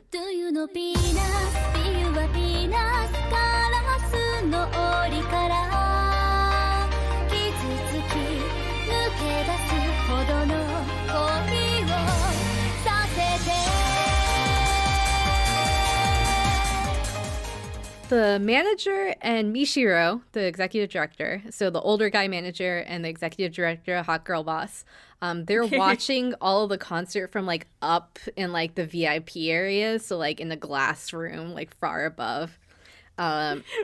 VIG, very important girl boss. Very important girl boss room. And the manager's like, hey, those Cinderella Project girls producer put together are pretty unique, aren't they? They really stand out from all of your girls. Your shitty idols. And Mishiro's like, yeah, they're good, but it's because they're talented. It's not because of this power of smile bullshit. So then we cut back to backstage and one of Mishiro's duo units for Project Krone is about to go on stage, and one of the girls collapses. Because that happens before big concerts. And all of the stagehands are like, what do we do? Like, they were just about to go on stage, and they look around, and they can't find Mishiro because she's up in her VIG box. Very important girl boss. She's doing her girl boss shit. But who they do find is the producer for Cinderella Project, because he's pretty much the only one backstage who has any sort of managerial role. Which is not great. Not great. So he steps in and he's like, hey, can we change the lineup and we'll put Triad Primus up next? Because I guess they were like second to next, but now they're next. And like the staff's like, yeah, but we got to change some things. We need some more time. But Mio's like, I have an idea. I'll set things up. And then she like gathers her friends from Cinderella Project and they go on stage and they do like stage banter in between acts. And everyone gets like really into it, which is good. Triad Primus is like backstage and they're like already nervous because they were about to debut, but now they're more nervous because they're not debuting when they expected and it's earlier than they thought, and they have to like go in after like this long pause between performances. But then Mio shows up and she's like, have you guys heard of fried chicken? Oh, I remember this. Because if you remember from last season, before New Generations went on stage, they all decided what they wanted the chant to be, and they did rock, paper, scissors. And whenever Mio won, she had the chant be fried chicken, because fried chicken's her favorite food. And she tells Triad Primus, like, hey, all you gotta do is think about fried chicken or whatever your favorite food is right before you go on stage and sing as if you're about to eat your favorite meal right after the performance. And that kind of like loosens them all up and they get happy again. And then like New Generations and Triad Primus, they all like hold their hands in a circle together, like all 5 of them. And like they're staring at each other like, yeah, you guys can do it. And then it's time for Trancing Pulse, Triad Primus's debut song.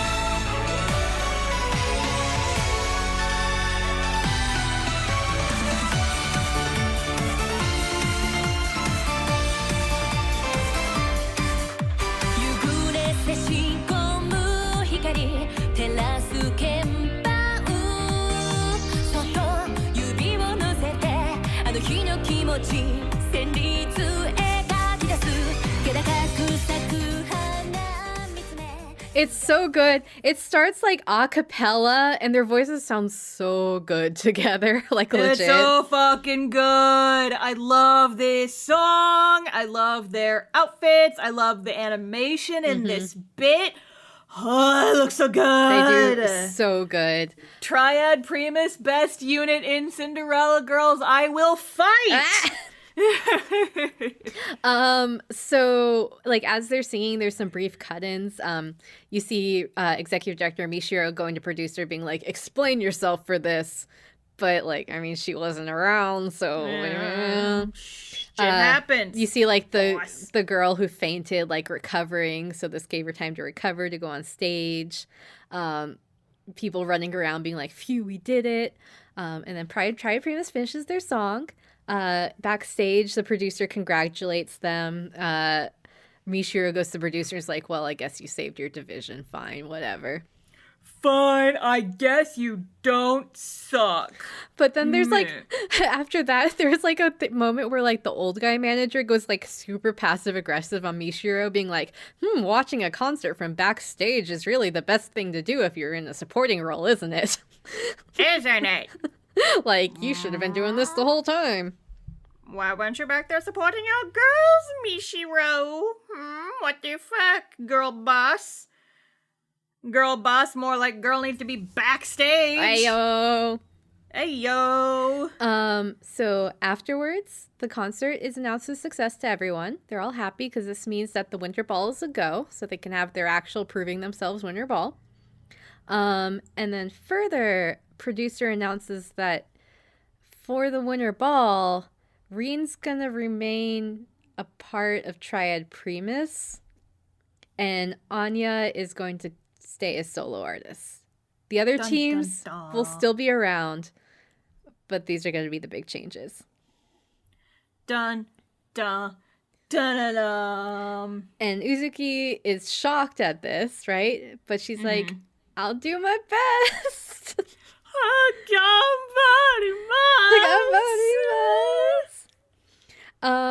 So Uzuki just starts getting more and more distant. So like Reen hasn't heard from her. Like Uzuki was the type to like call them on the phone and hang out with them all the time, and she just kind of stops doing that. And it's a mental breakdown. Yeah. And like Uzuki is still partnered with other girl, but like she's stiff. Like the other girl might be like, wow, work's so much fun, and Uzuki's like, yep, definitely fun. Yep, that's a word that I could use to describe this situation. It's fun. I'm Uzuki. And then specifically during this, they're at a photo shoot. There's like a bunch of other shoots happening in the same room. And Uzuki, like after like being stiff and being told she's stiff, she sees the producer walk in with Reen because Reen's worried and wanted to observe Uzuki working. And then the director of the photo shoot walks up to the producer and like starts talking and like points to Uzuki, and the producer starts bowing. And then like the sound engineering gets really cool because like it goes from like silent to like all of a sudden you hear just like a bunch of ambient noise, and then it gets quiet all of a sudden, and then you're on Uzuki and she's like panic face. And it's like, oh, this is how you sound design a panic attack, isn't it? Yup. like it's very much like nothing and then everything and then nothing and then freak out. Poor Uzuki.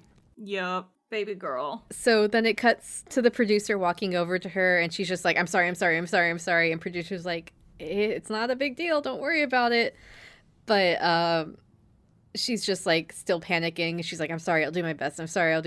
Like not like mentally she's somewhere else, right? So the producer's like, hey, why don't you go home and take a break? This is, I think, what you need to do. Don't worry about it. It's fine. I'll take care of it. And Yuzuki's like, yep, understood. You're right. I need to leave, right? And she just kind of leaves with this vacant look in her eyes. And you're like, oh no. And then like the clock like turns to 12 and you're like, uh-oh. Uh-oh. The spell is broken. Oh no, it's that Cinderella symbolism. So, y'all ready for some imposter syndrome? Y'all ready for this?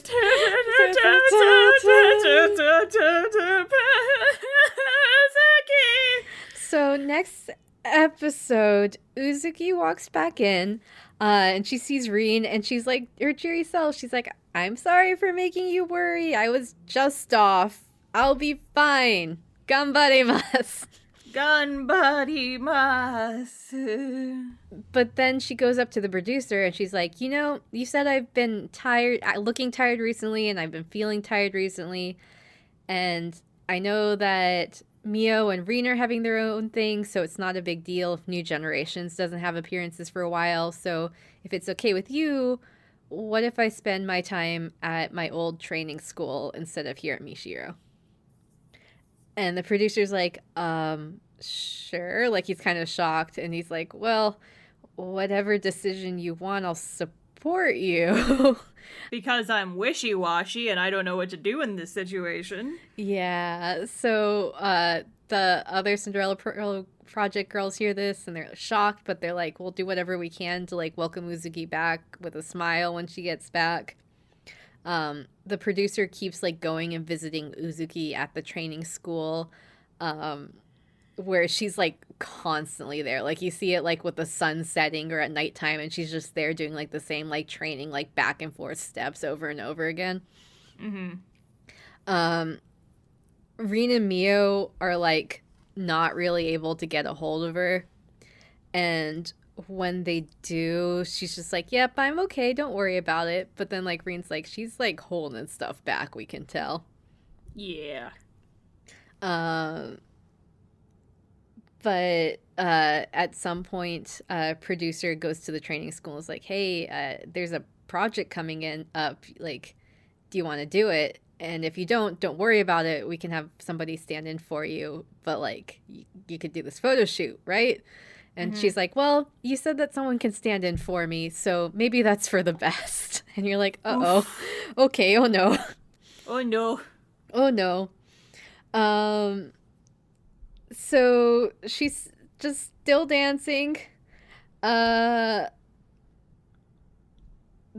like, Mio and Rin are just still, like, really worried about her, right? Because she's usually, like, the happy one who contacts them, and now she's, like, saying she's happy, but, like, her actions and her words are very different. So Mio starts thinking back at last season and is remembering how right before their debut, Uzuki was training extra hard and, like, training on her own and didn't ask Rin and Mio for help. And she's like, I think Uzuki's the type of person that, like, bottles things in, right? Like, maybe we should approach her even if she doesn't want to share it with us. Yeah. Meanwhile, producer, again, like, he keeps visiting her, like, day after day, right? And she's still just doing the same training moves over and over. And then he's, like, has an idea, like, we can't keep up this cycle. So he comes up with an idea. He asks his office assistant, if he can get some new work for New Generations. And then he goes to Uzuki at the training school with it, which is that New Generations is going to be performing at a Christmas concert before the Winter Ball.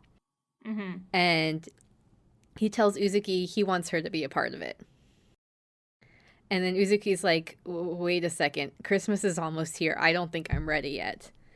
And he's like, what do you mean you're not ready yet? And she's like, I just feel like I'm not good enough. I have no confidence. Like, Rin's out there with this amazing, like, singing career with Triad Primus, and Mio is great at acting, and I'm just here and I suck and I'm not good enough and I don't deserve to be on stage with them.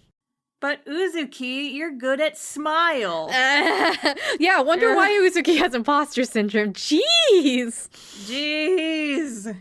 So he's still like, hey, just think about it. Like I think you're good enough. Your smile is good enough. You can do it. And he kind of leaves her with, like, the brochure for the Christmas concert and, like, the script for a new song, which, we'll see if that ever happens, because Uzuki time. Producer goes back to Mishiro and Mishiro Pro, that is not the director, and tells Rin and Mio about Uzuki and how, like, Uzuki, like, didn't enthusiastically accept to be in the concert, which is like what she would have done back in the day. Rin and Mio start like blaming themselves. They're like, oh, Uzuki's like this because we took on all this new work and we weren't careful about her, and she doesn't think we're her friend anymore, and that's just not true. And producer says, yeah, and it was probably my bad to tell her to go back to the training school. I thought letting her do what she wanted to do would be right, but I think she's like going down this spiral and it's not actually helping her, and that's why I wanted to try for this concert. There's a point where like Rin is so distracted about like the Uzuki situation that like she's at Triad Primus practice. She like forgets her like to step in and sing. And now and Karen are like, hey, go check on Uzuki. And she's like, what about practice? And they're like, go check on Uzuki. So it's like really sweet because they're like, no, go check on her. It's more important than practice. So she actually does end up going to the producer and asking for like directions to the training school. And he like gives it to her immediately, which is wild because like last season, like when they needed something from Mio, producer's like, I'll take care of it myself. But this season he's like, nah, this is different. This is something that I don't think I know how to handle, which is like big deal. Mio and Rin go and see Uzuki at her training school. The two of them go in and they hug her and they're like, are you okay? Is it fine? Are you fine? And she's like, yeah, I'm okay. I feel like I'm just not confident enough to do this concert. And Mio says like, oh, I really want to do this Christmas concert with you, and I really want to do the winter ball with you. And then like as soon as Mio says winter ball, like Uzuki gets like even more like vacant eye shock, like, oh shit, I forgot about that too. And she's like, yeah, I forgot about the winter ball. I feel like I've been doing nothing this whole time. I don't deserve to be an idol anymore. I don't deserve to go to the ball. I'm so sorry. I can't do it. They're like, wait, are you saying you're not gonna join the ball? And she says, yep, I can't join the ball, but I don't mean I'm gonna quit being an idol. I'm gonna try my best. I'm gonna start from ground one. I'm gonna try to shine like you guys. One day I'll be as good as you, you know? Uzuki. No. While all of this is happening, there's like a quick scene of executive director Michiro talking to the producer being like, hey, Triad Primus's rehearsal was interrupted because of this Uzuki situation. You need to, like, cut her loose and fire her because she's messing things up. And you're like, oh. Back with Rin and Mio and Uzuki, they've, like, moved from the training camp to the park. Like, Rin, like, grabs her hand and is like, come here. And she's like, this is the park where you convinced me to be an idol. And it's because you had that smile and you're inspiring and you have that. Like, you're not untalented. You're the one who inspired me, not the other way around. You're good enough, right? And further, she's like, and stop holding things in and stop lying to us and telling us everything's okay when it's not. And stop fake smiling is something else she says. And then Uzuki gets all, like, nervous. She's like, what do you mean fake smiling? I thought I was actually smiling. Like, you could tell that she was lying to herself about things, too, not just in general. And that she was like, yeah, I really have been trying to do my best, and I've been working so hard, and if you think I'm fake smiling, then, like, the producer said I have a smile, but if all I have is a fake smile, I have nothing. Yeah, baby girl. Oh god, this hurt. Yeah. This hurt so bad watching it the first time. Just like, oh, princess, baby girl. Yeah, and I feel like Star and I as artists, we've been there with the whole feeling we're not good enough, and it's rough. Been there, still there some days. Oh my god. It's hard as an artist. It's something many people experience, and it's a hard rut to get out of. Like, Uzuki breaks down crying, and then Rin breaks down crying, and Mio starts crying, and it's like, it's okay. You changed our lives, Uzuki. Like, you are something. You do shine. Like, we're your friends. Don't think we abandoned you. We're your friends, right? And they kind of leave Uzuki, and they're like, we're going to be waiting for you for the Christmas concert. So then we cut back to the office with the executive director and producer's like, hey, I'm not going to give up on Uzuki just yet. Like, I know you said we should cut her, but wait until after the Christmas concert. We'll change your mind. It'll be all right. And then you could tell that time passes, and At the end of the episode, you see Uzuki walking back into Mishiro Productions at 12 o'clock. And you're like, whoa, here we are. Oh. Next episode, second to last episode. Are you ready to cry, children? I'm a lady! So Uzuki, right where we left off, walks into 346 Pro and immediately is like verbally accosted by Mishiro, where she like walks by her and she's like, what are you doing here? You're just the grubby Cinderella. You don't deserve to be a princess in the castle. You should just leave now. And you're like, geez. Fucker, catch these hands! So Uzuki still walks through and she goes down into like the basement office. She runs into Mio and Rin, who look happy and relieved. The producer starts talking to them and is like interviewing Uzuki and is like, how do you feel? How's your anxiety? And Uzuki's like, it's better than before, which is like a little wishy-washy. So they're all still like, they go from like really happy to like kind of nervous again. And then he asks if she can perform at the live tomorrow. And that's when you're like, oh, this is day before Christmas concert. And Rin kind of stands up and is like, you better perform because we want to perform with you. But Mio's like, just let Uzuki decide. She'll be all right. Yeah. So producer's like, hey, what if you just have a lesson with some of the other Cinderella Project girls? You'll get back in the groove. You'll see that you haven't, like, you're still doing good, right? So she like goes into the practice room. Miku kind of is sassy about the fact that she was gone for a while because fuck her, but then still gives her like cat ears being like, you're okay, Nia. And it's like, hey, why don't you go around and like say hi to everyone else with your smile? And Uzuki's like, I'm kind of worried about the whole smile thing, but still practices. And then like all the girls do like the reminiscing about last season because, you know, that's what you do towards the end of an anime. Yep. And then Minami specifically starts talking to Uzuki about like overcoming anxiety and feeling like you're not good enough, which is like the end of last season. And then Mio comes back up to her and gives her like a little like gold star. Like, well, not a tiny gold star like the sticker, like a bigger like paper gold star, right? And yeah, she's like a vegan. Yeah. And she's like, hey, for this Christmas concert, we're doing like a little project for everyone to like write down their wishes for Christmas on the stars, and then we're gonna decorate backstage of a concert with them. So Uzuki, you think about what your wish is for Christmas and write it down. Oh god, I remember this. And then it's concert day.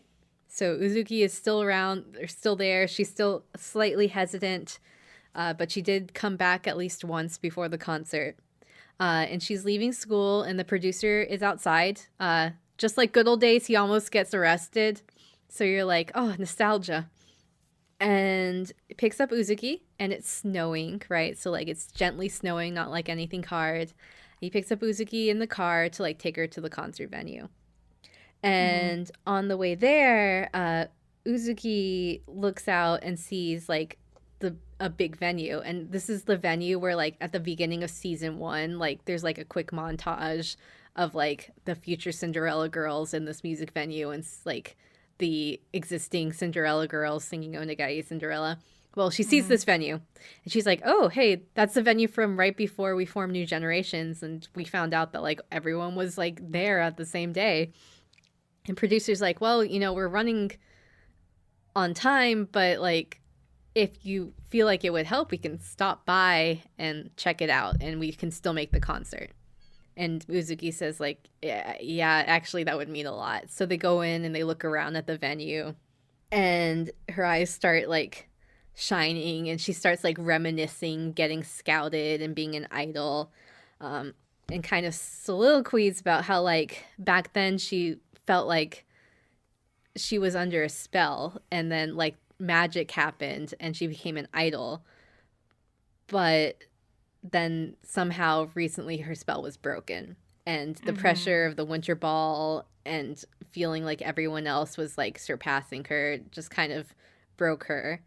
And no matter what she said and no matter how much she said she wanted to try her best, in the end it really just felt like she was telling herself a lie. Yeah.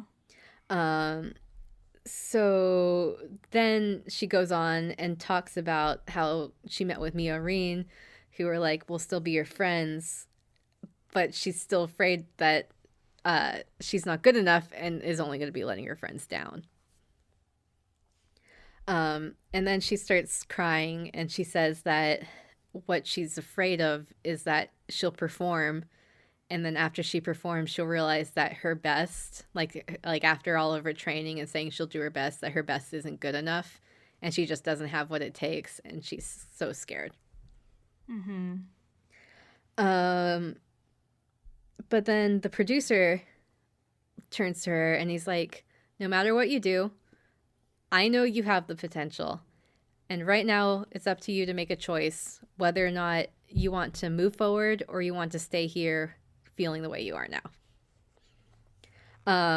So then we cut to backstage at the concert. Rin and Mio are like really worried. They're already in their new generation outfits. And Uzuki isn't there. But then she bursts in last minute in her school uniform still. And she says, I'm still scared, and I don't know if my smile will be good enough, but if it's okay with you guys, I want to perform with you and figure out if it is. And like the Mio and Reen are like, of course you can perform with us. Jeez. And start saying that like even though she doesn't know she can shine, she wants to believe in the idol and producers who believe in her. Mm-hmm. And you see like a little cut of backstage where like all of like the wishes that the Cinderella Project girls put up are like on a wall being like, good luck new generations, and they're all like, I hope Uzuki does good, I hope they all are happy together. So everyone was thinking about them. And then they go on stage, or they're about to go on stage when Uzuki like realizes that she hasn't written her own wish on her star, and Mio's like, just keep it with you, it's okay. So it's like, well, keep the star with you. And then they go on stage. Uzuki is still in her school uniform. She didn't have time to change. And she goes up and she starts to talk, and she like kind of like stutters, like not sure what to say, and like Mishiro's watching from the back like, if I was right about this girl all the time.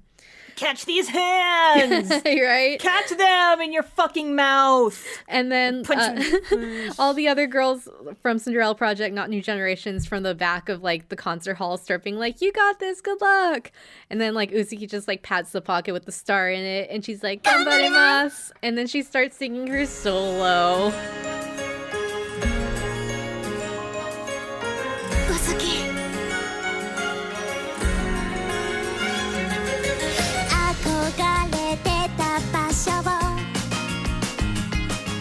Which is called Smiling, and this is the part where everyone cries.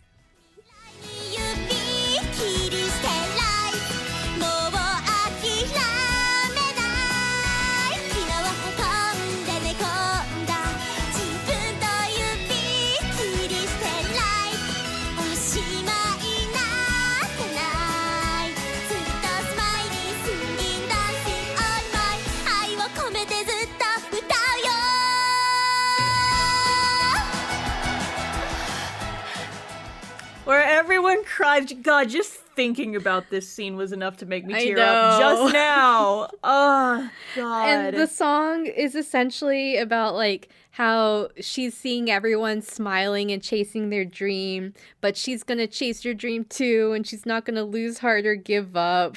Mm-hmm. And like I hadn't heard the lyrics to, like, I'd played this song in like the mobile game or whatever, but I hadn't like listened, like figured out what the English lyrics were until I saw them subtitled when I was watching this, and I was just like, ah! Yeah, let's cry now. So the concert is interspersed, like it's her dancing and singing, but it's like cut in with images of like all the other girls like encouraging her and like things that happened over the last 2 seasons, and then also like images of her like running through a field with like a Cinderella background, so she's like Cinderella returning to the ball. Yeah. And I can't remember exactly how it goes, but I think like right before the chorus, there's a shot of her like holding the star. Yeah. Or something, and it just kind of like blooms into the chorus, and I'm just like, fucking hell. Yeah, she's a good girl. At the end of the episode, Mishiro, watching the concert from afar, like kind of walks out, like, but like in the defeated walks out, like, oh, I guess he's right. Catch these hands. Last episode. It is time for the Winter Cinderella Ball. Do-do-do-do. You get the full monologue again of Uzuki's voice talking about, like, there was a magic and a spell cast at the palace and we became princesses, but then the spell was broken. But now it's time for us to become princesses again, right? Mm-hmm. And you're like, is Uzuki there? Is Uzuki there? And then, yeah, she's there. You see her getting ready and you're like, heck yeah, girl. The event itself, the Cinderella Ball, is like huge, right? So like there's like 3 different stages.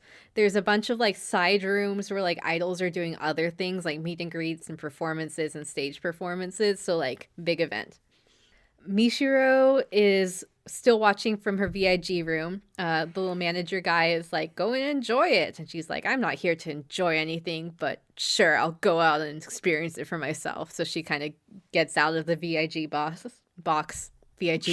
You see like clips of a bunch of the other groups performing. A lot of them are, again, the girls you see as background characters throughout the season and who may be people's favorites, but there are so many girls. There's so many. While all this backstage stuff happens, a lot of the Cinderella girls are like watching from the backstage.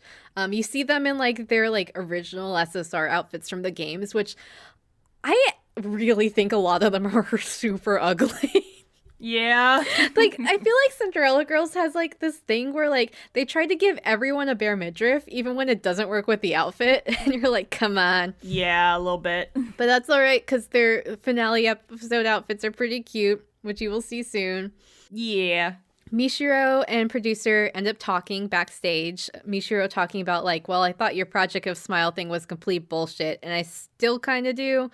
But whatever you're doing is working, so fine. Mm-hmm. And then the producer's like, yeah, and I thought your stuff was just a bunch of corporate bullshit, but like your idea with Anya and Triad Primus actually did work out, so maybe we can learn from each other. So like tentative respect. Mm-hmm.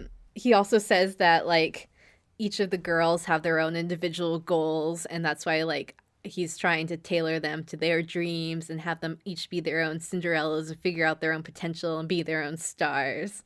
And she's like, do you really think you can find every single star out there? And he's like, no, but as long as I can make sure they do it with a smile, it doesn't matter. Mm-hmm. And then it is time for New Gen to go on stage with their new costumes and their new song, and their new costumes are so cute. They're like each in their image color. They're kind of like season 1 Idol Days outfit. Like yeah, kind of. like frilly skirt, each in their image color. Like it's like a half like jacket with like this like they're just cute. Yeah, I kind of want to cosplay these outfits, but it's going to be one of those that probably never happens, but they're super cute. And then they sing their new song.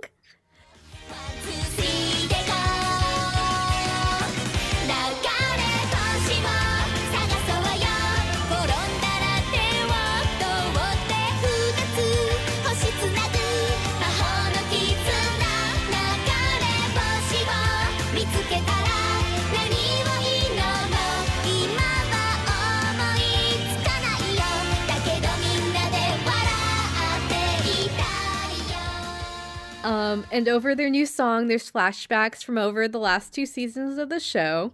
Because that's how we do. And then afterwards, they get off stage and they're all happy after performing together. And the producer goes up to them and they're like, how did we do? And he says, nice smile. And then all of our Cinderella Project girls get in the outfits for their finale, which are like these princessy dresses.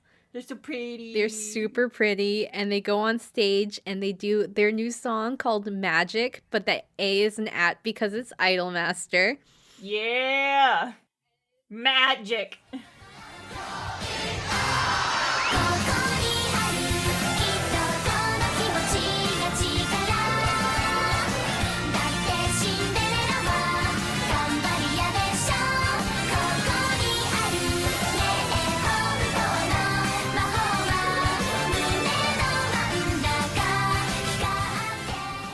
And it is very good. My one issue with a lot of the Cinderella Girls like full chorus songs is like a lot of them sound really similar to each other. Mm-hmm. So like I feel like not all of them stand out as individuals, but it's still good. Yeah. I like the one part of this song. It's like right before the first chorus. It's like do do do do do do.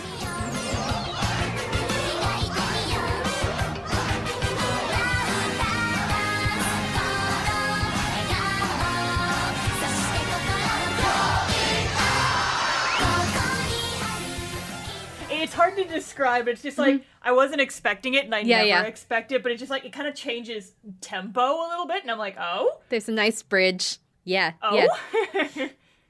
And then after the performance, even Michiru is clapping from the audience. This song is the song where they do run out of budget, though. Oh, yeah. Oh. We promised we were going to talk about that. Oh, I forgot about that. Yeah, they run out of budget. About halfway, like, so the first half of the song is wonderful, it's delightful. They're like singing and dancing and jumping around, and about the halfway point, they run out of money and it stops being anime. Yep. And then we get a lot of stills. Less stills, like, at least their mouths are still moving, but it's just like so obvious that they just, at some point, they just ran out of money. Yep. Or time, honestly. And like, it wouldn't have been so obvious if they had interspersed it, but it's just like at the second half of the song, it's just suddenly not animated anymore. Yep. Also, throughout season 2, there are points where you're like, yeah, they were running out of time and budget just in the normal stuff because like people go wildly off model, and it's very enjoyable to me. I know that you love. I love it. So then we cut and it's spring. And there's cherry blossoms. You learn that the ball was a success. And now the producer has a new stack of new Cinderella girls on his desk. New kohais for the already too many girls we have for whatever future anime season they were thinking they may have one day. I'm sure they probably didn't. No, probably like, not. 2 seasons. No, I think they were trying to promote the mobile game, quite honestly. Absolutely. Yeah. But yes, just teasing that there are more girls coming. You like these girls? You want to see some more girls? Play our fucking mobile game. You get some more cuts of the Cinderella Project girls, like collaborating with like Project Crone and like all like basically all of the idols in Michiru collaborating together and supporting each other. And then in bookends to the beginning of season 1, you see new generations, and they are like running around the concert venue, the same one that Uzuki looked at and the same one at the beginning of season 1, looking like they're preparing for a concert for themselves there. When new generation girls like literally run into each other, causing Uzuki to drop a box where out falls a glass slipper. And then from the base of the stairs, the slipper falls down the stairs, the producer's there and he picks up the slipper and he holds it up to the 3 girls. And you're like, oh, there they go. Oh, there they go. And then you get like a very quick, just the opening riff of Onegai Cinderella with Cinderella Project Girls. The end. Yep.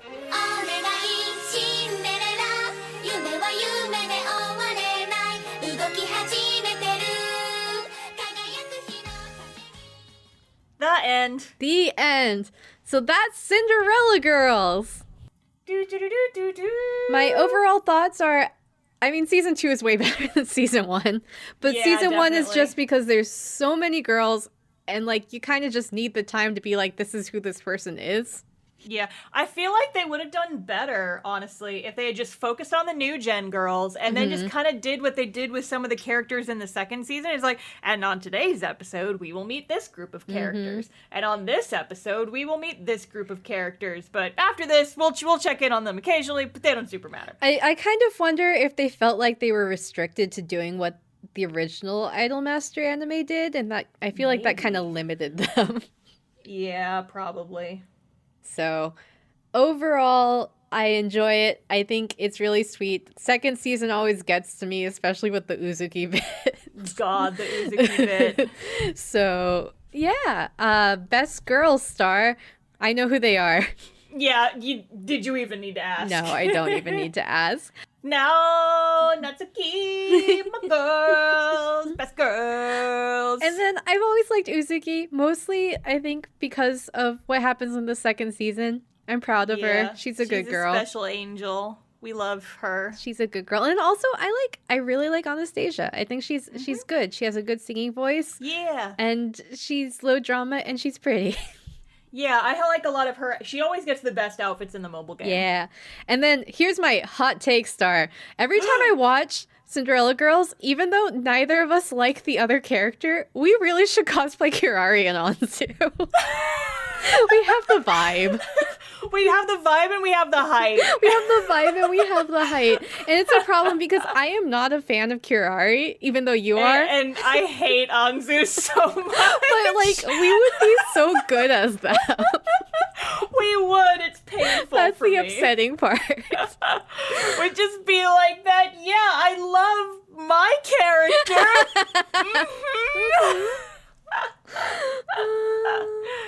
Oh, man.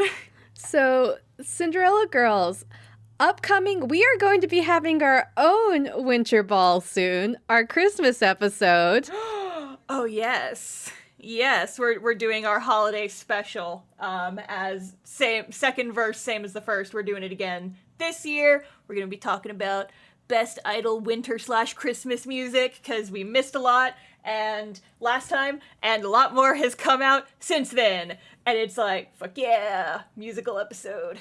So if you have a Christmas song that we didn't cover in our last episode that is from an idol anime or an idol group that has an idol anime, send it to us via our social media or our Discord. We will talk about it. Add us in the comments. Yeah, we want to talk about your faves. Yeah. I mean, we could just talk about remixes of Snow Halation for an hour, but... Stop. I will allow you one Snow Halation remix. Oh, I gotta decide. Choose wisely. Ooh, there's too many to decide. Choose. You have like a couple weeks to make your decision. Uh-oh. So, speaking of our social media and our Discord, etc., where can people find us on the internet, Star? We are on both Twitter and Instagram I've got stream brain because I was streaming earlier today. I was trying to pimp myself and not the podcast. Uh-oh. You can find us on social media at DAYS Pod. We're on both Twitter and Instagram. We've also got a website. Yeah, our website is idoldays.card.co. That's idoldays.carrd.co. On there's fun information, episode notes, and there's also a link to our Discord on both our website and our social media. Come join us and give us some Christmas recommendations. Yeah. So, I have a thing for the end of the episode. Oh. On the day that this episode comes out, that will be day 1 of a new convention in Texas called Anime Frontier. Ooh. And your girl's gonna be there in the Artist Alley, booth K17. I posted a map on my socials. Come find me, come say hi, come get one of our new business cards, and I'll compliment you on your smile. Yes, absolutely. So this has been Idol Days. We've been Lady. See you next live. Bye.